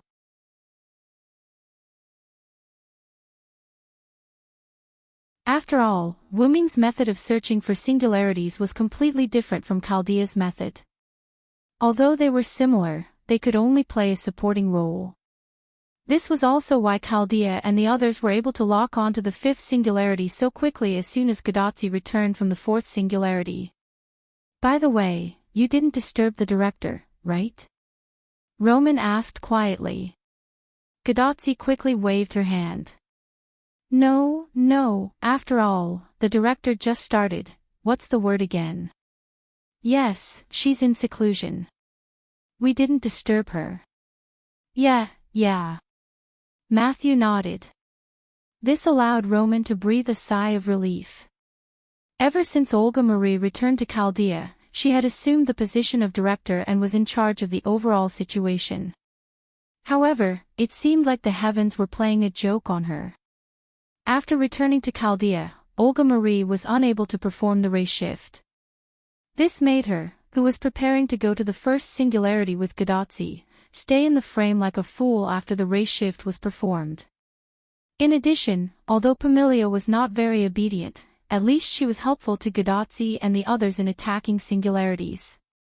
Therefore, Olga Marie decided to let her follow Gadotsi, while she stayed in Chaldea to command. But after a long time, Olga Marie found that Roman was completely capable of taking over her position, and there was also the second servant summoned by Chaldea to assist him. Therefore, Olga Marie decided to study the third method. She had nothing to do, and the third method was close at hand. Olga Marie was not a pedantic person, so she did not hesitate and directly began to study the third method. She had no choice but to study it. Otherwise, she could only be the spirit behind the Holy Grail, unable to escape for the rest of her life. Since then, Olga Marie would go into seclusion from time to time to study the third method. Coincidentally, a few days ago, Olga Marie just went into seclusion, and now, Wuming came to Chaldea. The director is very persistent about assassin, Sama. If she knew that assassin, Sama came to Chaldea, I don't know what the director would do. Matthew said embarrassedly. One had to know that Sundar's temper tantrums came without warning. Olga Marie had lost her temper several times because of her dreams about Wuming and her dissatisfaction with Pamilia. Basically, Gadotzi and Matthew were in the singularity, so only Roman suffered, which made Roman have a headache. It was a sad story. It's better not to tell her, you're right, yeah. While Roman and the others were chatting, Wuming encountered a small situation. At the door of the root, his home, Wuming looked at the entrance of the root where a lot of black mud had poured in, and there were still countless black mud outside. He was unusually depressed. He had only left for a short while. How could his home be raided?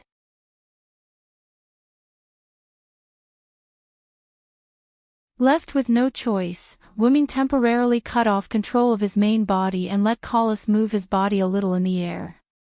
He instantly flew to the backup machine inside the root. Opening his ruby dragon eyes that were identical to his main body, Wuming looked gloomily at the black mud that was beginning to erode the root, trying to take root again. He shook his head with a headache. Fortunately, I held back. Otherwise, it would really be over this time. As Wuming spoke, he activated the power of the root all over his body, and the safety device inside the root was activated. Zap zap zap. In an instant, countless lightning flashed, and countless black mud were destroyed and evaporated by the lightning produced by the root. However, the black mud was still a product of the root, and since it had taken root inside the root, it was not that easy to destroy. Roar! Then, Wuming controlled his body to fly up. His whole body emitted the lightning of salvation mixed with the power of the root, and kept sweeping away the black mud of the root. The black mud of the root was not to be trifled with either. It immediately turned into huge waves that swept toward Wuming. Even Wuming had to take these two attacks seriously. I'll definitely guard my home obediently from now on. After muttering in his heart, Wuming seemed to have made an important decision. Using the power of the root and lightning all over his body, Wuming charged into the waves of black mud and exploded. Boom! The explosion affected all the black mud inside the root. Even the root, which did not have a fixed form, seemed to be shaking. That's right, Wuming self-destructed. With the thought of, "You're ruthless, I hate you more," Wuming directly used himself as the starting point to detonate the lightning of salvation mix with the power of the root, completely washing away the black mud of the root. The entire root seemed to have been washed clean by Wuming's self-destruction, and looked very clean. Even the entrance of the root was blown open by the explosion.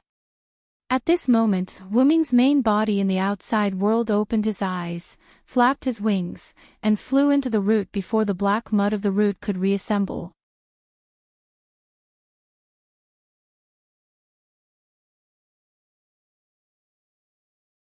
Chapter 468. Having returned to the root, Wuming was like an emperor who had ascended to the throne once more, wiping out all the rebels who had taken the opportunity to cause trouble outside. The root regained its peace. Wuming had a headache as he collected the mana residue left behind by the backup machine's self-destruction, preparing to use the chaotic nature of the root to reassemble it. After all, this was the root, and it was something that could be done. And Wuming's headache wasn't because of that, but because of the self-destruction. Because Wuming had used the backup machine just now, Wuming had sacrificed the rook to save the king, and had perished together with the backup machine's body and the black soil of the root. As it turned out, the effect was outstanding. However, self-destruction wasn't something that could be done casually. Wuming's body just now wasn't his main body, and therefore self-destructed without any pressure. Then, he was hit by the spiritual impact left behind by the self-destruction. In all kinds of novels, TV shows, movies, and anime, people would see all kinds of people self-destructing. Some were villains who self-destructed, some were supporting characters who self-destructed to protect the main character, and some were protagonists who self-destructed to kill the big boss. Basically, the result was death. Even if there were resurrections, those who self-destructed would be as spirited as gods because of the invincibility buff they received when they were resurrected. However, Wu-Ming had just used the backup machine's body to self-destruct, and then switched back to his main body to attack the black soil of the root that had revived from the ashes. Therefore, Wu-Ming suffered a spiritual backlash after the attack. I'm guessing that guy must have tipped off the black soil. Otherwise, how could it be so coincidental? Wu-Ming held his head with his dragon claw in discomfort as he continued to collect the residue of his backup machine. The guy that Wu-Ming was talking about was the Magic King, who had indeed said, "You actually came here with your main body." It was probably then that he had informed the black soil of the root, and that was when the mindless black soil of the root attacked. As expected, that guy is the real enemy, Wu-Ming said with a serious expression. His previous enemies were all affected by the black soil of the root, and were killed by Wu-Ming as if they had lost their minds. But this time, the Magic King suppressed the spiritual corruption brought by the black soil of the root, and could even affect the black soil of the root to a small extent. If he could really command the black soil of the root, Wu-Ming's nest would have been conquered by the black soil of the root, and Wu-Ming would not have to come back to save the situation. In short, the Magic King was Wu-Ming's strongest enemy. Wu-Ming, ouch, ouch, ouch. Wu-Ming's, his dragons, and his dragon mouth, and again, to hold his head, to his head. The black soil, the root, the root, the root, the root, the root to the root, the root, the goddess he Wu-Ming the magic root, the black, the god of the root, the root. Of the root, the root, the root, the root W. The of the root, the root, the root. His hands did not stop moving. Wu-Ming continued to fiddle with his backup computer. But, since I'm ready for this feast at Hongmen, if I don't do it properly, I'll be sorry for my identity. As if he thought of something, Wu-Ming smiled joyfully. Fifth Singularity, United States. On the streets of the capital, countless strong soldiers patrolled with long spears. Even the outskirts of the city were filled with these soldiers. If Wu-Ming was here, he would have covered his face in embarrassment. Because these soldiers looked exactly like Wu-Ming, but these soldiers seemed to have put on old makeup, and they looked like they were in their 30s or 40s. Furthermore, Wu-Ming is an eternally 18-year-old dragon of origin. How can he be old? How can he be old? The White House, Washington. Countless soldiers with Wu-Ming's face were stationed everywhere in the White House, including the streets outside the White House. The security was so tight that not even a fly could get in. In the small square in front of the White House, a queen surrounded by soldiers walked to the front. The queen wore a white fluffy cloak. Because it was deliberate, it could be clearly seen that the queen's body was only wearing white clothes that covered her chest and lower body. It was not an exaggeration to say that it was a bikini. The queen didn't care about revealing her skin as she swaggered to the small square. Then, the queen took out a golden cup from her cloak. Holy Grail, please fulfill my wish. With just a sentence, the golden cup called the Holy Grail emitted a bright light. Then, a magic circle appeared in the center of the small square. It was used for summoning. Along with a burst of light, a figure covered in pure white armor appeared in the magic array. May I ask, are you my master? Maeve? The figure looked at the queen holding the Holy Grail with a slightly confused expression. Yes, my little Sai, my king, it's me, Queen Maeve smiled sweetly. Inside the White House, Wu-Ming sat on the president's throne, looking at the charming woman in his arms with a headache. That's right, that white figure was none other than Wu-Ming. Because he wanted to cheat, in addition to the Holy Grail's enticement, Wu-Ming had arrived in a pure white armor that covered even his head. Wu-Ming was inside the root. After seeing that the backup machine was almost repaired, he handed the task of repairing the backup machine and upgrading it to Collis. Meanwhile, he locked onto the Singularity's location and relied on the route to send a servant's body that he had set up in advance. Wu Ming's main body fell into a deep sleep again. He did not dare to leave again. If the house was raided again, the unrepaired backup machine would not be able to help him. Poor Collis was assigned by Wu Ming to guard the house again. However, Collis was also very happy because Wu Ming's main body was always with her, so it was not difficult for her to accept it. Then, Wu Ming opened his eyes and saw Maeve, as well as soldiers with Wu Ming's face. God knows how awkward it was to see all the soldiers' faces turn into his own. It was like going to the street and finding that everyone's face had turned into his own face. It seems like this is what it's like to have a common face. Ahem, fortunately, Wu Ming was wearing a helmet, so even if Maeve was in his arms, she could not see Wu Ming's awkward face.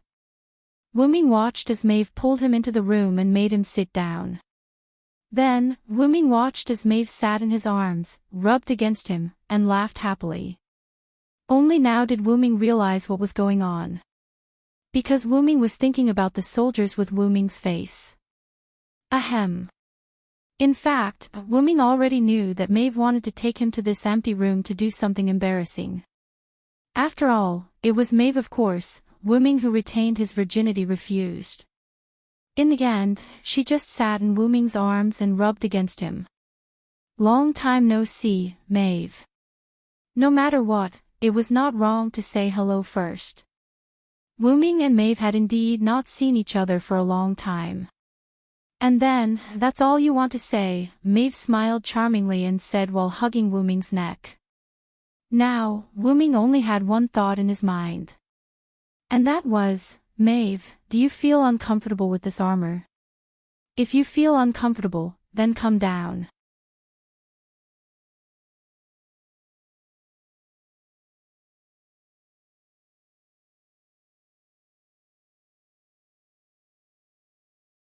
Chapter 469. Of course, Wu Ming wouldn't say that.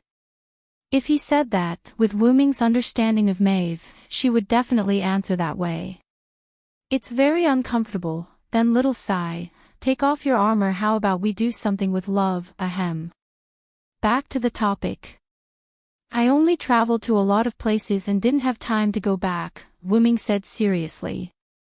Oh, is that so? As long as you're not fascinated by other vixens, Maeve said with a smile as if she saw through Wu Ming. Wu Ming's heart skipped a beat. If it's Leah, she's not a vixen, she has the blood of the red dragon, but now, little Sai only belongs to me, the king who belongs to me. However, Maeve was more reasonable than Wu Ming thought and didn't care about other things. Let's not talk about this for now. Maeve, the source of this singularity is your holy grail, right? Can you give it to me as compensation? When everything is over, I will use the holy relic to summon you. At that time, you can do whatever you want. Wu Ming was now putting his virginity on the line for the singularity, and he was afraid that Maeve wouldn't agree. As the first woman who truly loved Wu Ming has her own principles. She won't do anything to force a woman who loves her. It has to be said that Wu Ming was affected a lot when he was a Knight of the Round Table. But this was pardonable. Wu Ming really stayed in Camelot for a long time. Wu Ming came there when King Yusef was still in good health, and he was forced to leave when King Arthur unified the British Isles. If it weren't for the fact that he was a scammer in the Sumer area for a long time, Wu Ming would probably have taken root as a Knight of Justice. However, Wu Ming didn't think it was bad. Thanks to being a Knight of the Round Table, his character was still quite noble. At least if he had the ability, Wu Ming would help humans through difficulties. Sure, just as Wu Ming was distracted again, Maeve answered Wu Ming. Immediately after, Maeve took out the golden holy grail from her bosom and handed it to Wu Ming. You gave it to me so easily. Wu Ming couldn't believe it. After all, this was the holy grail that maintained the singularity. Strictly speaking, it was a treasure that was more valuable than Maeve herself. I believe in Little Sai as long as it's Little Sai's request. I'll agree. Looking at Maeve's smiling face, Wu Ming felt that he was quite despicable. Taking advantage of women was not something a knight should do. By the way, the armor Wu Ming was wearing right now was the one he wore in Camelot. After all, Wu Ming had cheated quite a lot. In addition to Maeve's wish, Wu Ming was no longer the Connaught's silver dragon cylinder. Instead, he existed as a spiritual base that should not have existed. As long as little Sai is happy. By the way, there is more than one holy grail in this era. With that, Maeve's smile changed in Wu Ming's eyes. Damn it, so she gave me the holy grail because she had nothing to fear. Forget it, you keep it yourself first.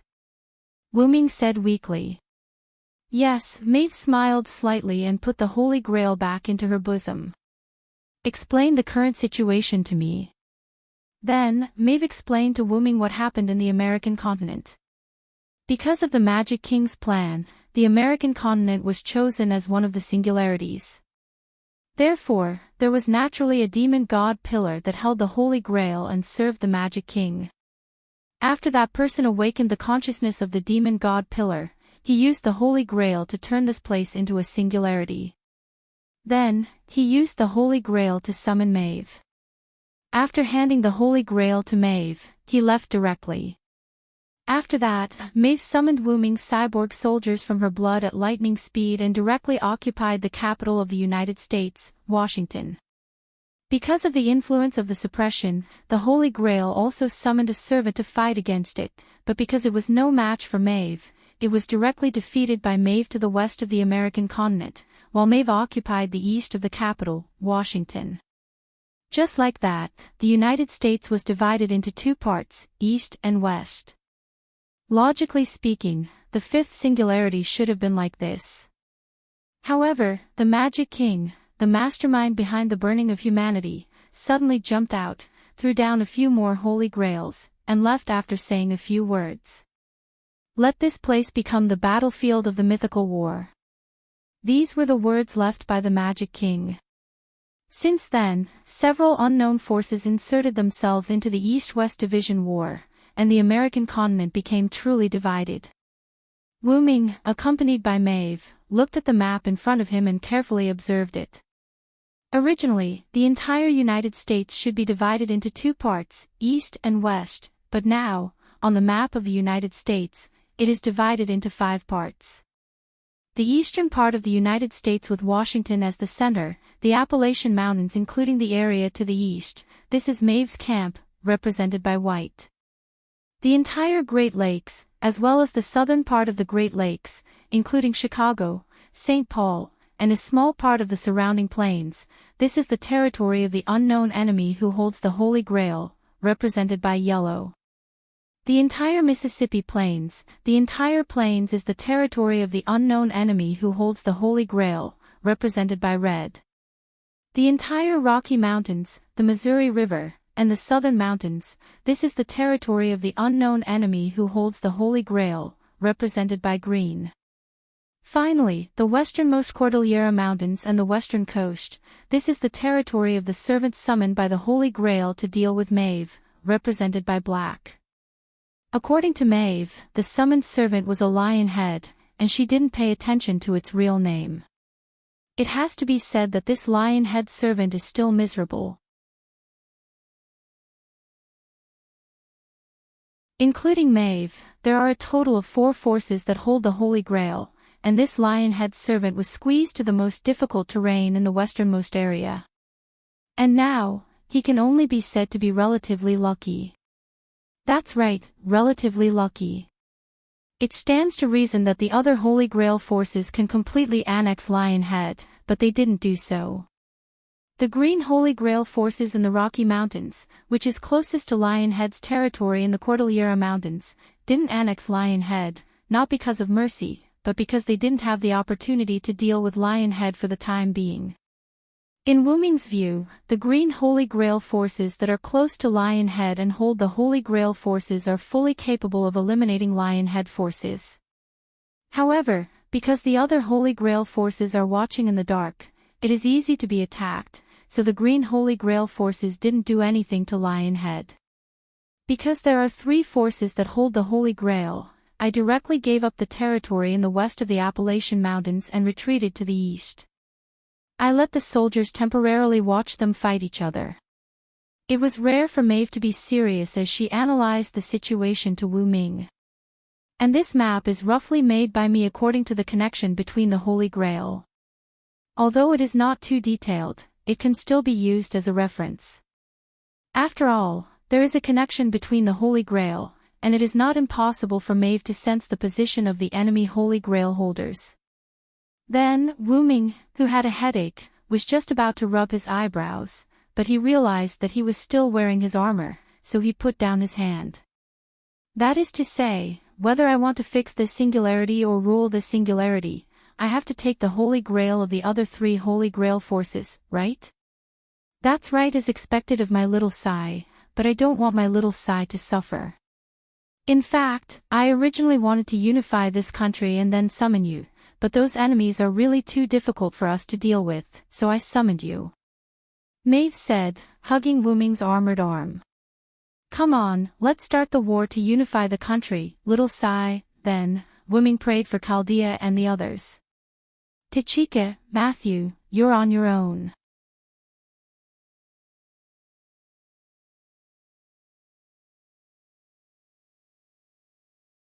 Chapter 470. Although I still don't know the true identity of the enemies, I have a good understanding of them. Maeve said to Wu Ming. Maeve was the queen of Connaught, and she had more than just charm. Among them, the soldiers of the Yellow Grail are the most special. Maeve pointed to the area below the Great Lakes. Their soldiers are Dragon Fang soldiers. From the quality of their battle, there is no doubt that they are the Dragon Fang soldiers that can only be created by the magicians of the gods. However, I don't know if these Dragon Fang soldiers were created by the traitor witch. After all, Maeve had not fully understood the situation. Dragon Fang soldiers were skeleton soldiers summoned by the dragon's fangs. The reason why Maeve said whether they were created by the traitor witch was because of the magic.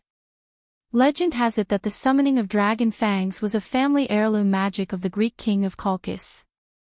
It was passed down to the princess of Colchis, Medea, who learned magic from the goddess Hecate. In the later generations, she was also known as the traitor witch. However, Demetrius was not the only one who knew how to use Dragon Fang soldiers. Wu Ming had also encountered servants who used Dragon Fang soldiers. During the War of the 14 Nights, Empress Semiramis's noble phantasm stored a large number of Dragon Fang soldiers. The number was beyond imagination. Therefore, it could not be defined based on this clue. Anyway, this Yellow Grail was related to Greece, so it was temporarily named the Greek Grail. Then, Maeve pointed her slender finger to the bottom of the American continent on the map. In the Mississippi Plains, the Grail forces there have ordinary soldiers, but if I'm not mistaken, their emblem is a mother wolf nursing a baby. After Maeve finished, Wu Ming nodded. That means, this is the army of Rome. The founder of Rome, Romulus, was raised by a mother wolf. Legend has it that the emblem of Rome at that time was a mother wolf nursing a baby. That's right, I still know about Rome. After all, Rome was established much earlier than Maeve's era. Even Maeve had a general understanding of the situation on the other side of the coast. However, I don't know which emperor it is. Maeve smiled. She did not care about this, and then she hugged Wu Ming again. In her opinion, as long as her king was here, all enemies were nothing. Ahem. Let's call this force the Rome force for now. What about this place? Wu Ming coughed, then pointed to the Rocky Mountains and the eastern mountainous area. This was the third Holy Grail force. What are you talking about? There are no soldiers. Mai Fu loosened her grip on Wu Ming's arm and continued to explain. Due to the distance, although I don't know which faction it is, I can still sense it through the connection between the Holy Grails. After a slight pause, Maeve continued. In addition to the fact that the other two factions didn't take over the mountain range, this third faction, the Holy Grail faction, took over the mountain range that no one cared about. Maeve's army was merely observing from the top of the Appalachian Mountains. They did not have a deep understanding of the situation. He was lucky to be able to see the dragon-toothed soldiers and the Roman emblem. That's because only these two forces are constantly fighting in the northern part of the Mississippi Plains. No matter if it's Lionhead's native forces in the United States, the third additional Holy Grail force in the Green area, or our Celtic forces, none of them have made any moves. In other words, it's now a turf war between the Greeks and Romans. After digesting this information, Wuming said helplessly. This is really a mythical war now. Celtic, Greece, Rome, the United States, and an unknown force. There was no doubt that these were all surprises brought by the Magic King for Wuming, surprises that gave Wuming a headache. But, I'm a cheating player, Magic King. Then, Wuming issued an order. That's it for the time being, Maeve. Our side will stay in the eastern part of the American continent. Yes, my king. Now, Wuming was really like a king, and Maeve, the queen, began to listen to him. Then, I'll go meet the Greek and Roman soldiers first. You stay here and watch over our home. With that, Wuming picked Maeve up and placed her on the seat. He then strode out of the room, leaving Maeve alone in the room. It doesn't matter if he's not the Mad King, the Holy King Sai is really handsome, our home. Yeah, just like that, the seductive and wanton queen turned into a shy young girl who was yearning for love. In the corridor, Wuming walked without saying a word. In order to maintain his dignity, Wuming used the corner of his eyes to look at the soldiers with his face guarding the corridor and felt a sense of powerlessness. Why did I believe her in the first place? Wuming whispered in a voice that only he could hear. What Wuming was talking about was naturally the time when he gave Maeve his blood essence to create the cyborgs. But even so, Wuming also led this group of cyborgs into battle. I didn't feel ashamed at the time. Was I in a state similar to Chinibu at the time? Shaking his head in his heart, Wuming gave up thinking about nonsense. When he walked to the gate of the White House, Wuming waved his arm, and a blood-red cloak appeared behind the pure white holy armor. The blood-red cloak matched with the holy armor, but it did not become dirty. Instead, it highlighted Wuming's holiness even more. Farewell, Holy King. Suddenly, all the Celtic soldiers with Wuming's face knelt down and roared at Wuming. Wuming was startled. What the hell is with this roar? It's as if they want to beat up Wuming. I can only say that they are indeed Celts. However, for the sake of his dignity, Wuming did not show any surprise. Wuming responded indifferently. Then, with a wave of his hand, a pure white holy spear appeared in his hand. Wuming tossed the holy spear in his hand and it transformed into a pure white deer beast smaller than Funbaba.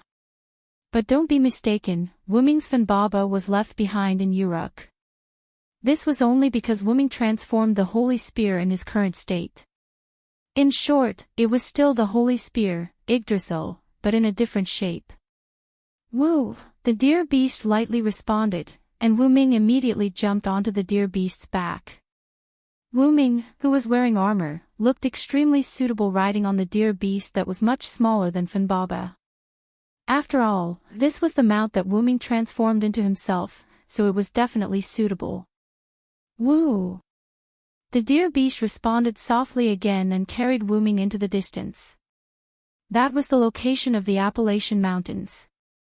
Wuming planned to cross the Appalachian Mountains directly to his destination, the northern Mississippi Plains where constant battles occurred. You're tuning into the LoveLore Library YouTube channel. We're so grateful for your support and don't forget to subscribe to join us on this incredible journey through captivating stories. Your generosity through donations truly makes a world of difference, as it's the primary source of revenue that allows me to expand and enhance this channel for you. Thank you from the bottom of my heart for being a part of this adventure.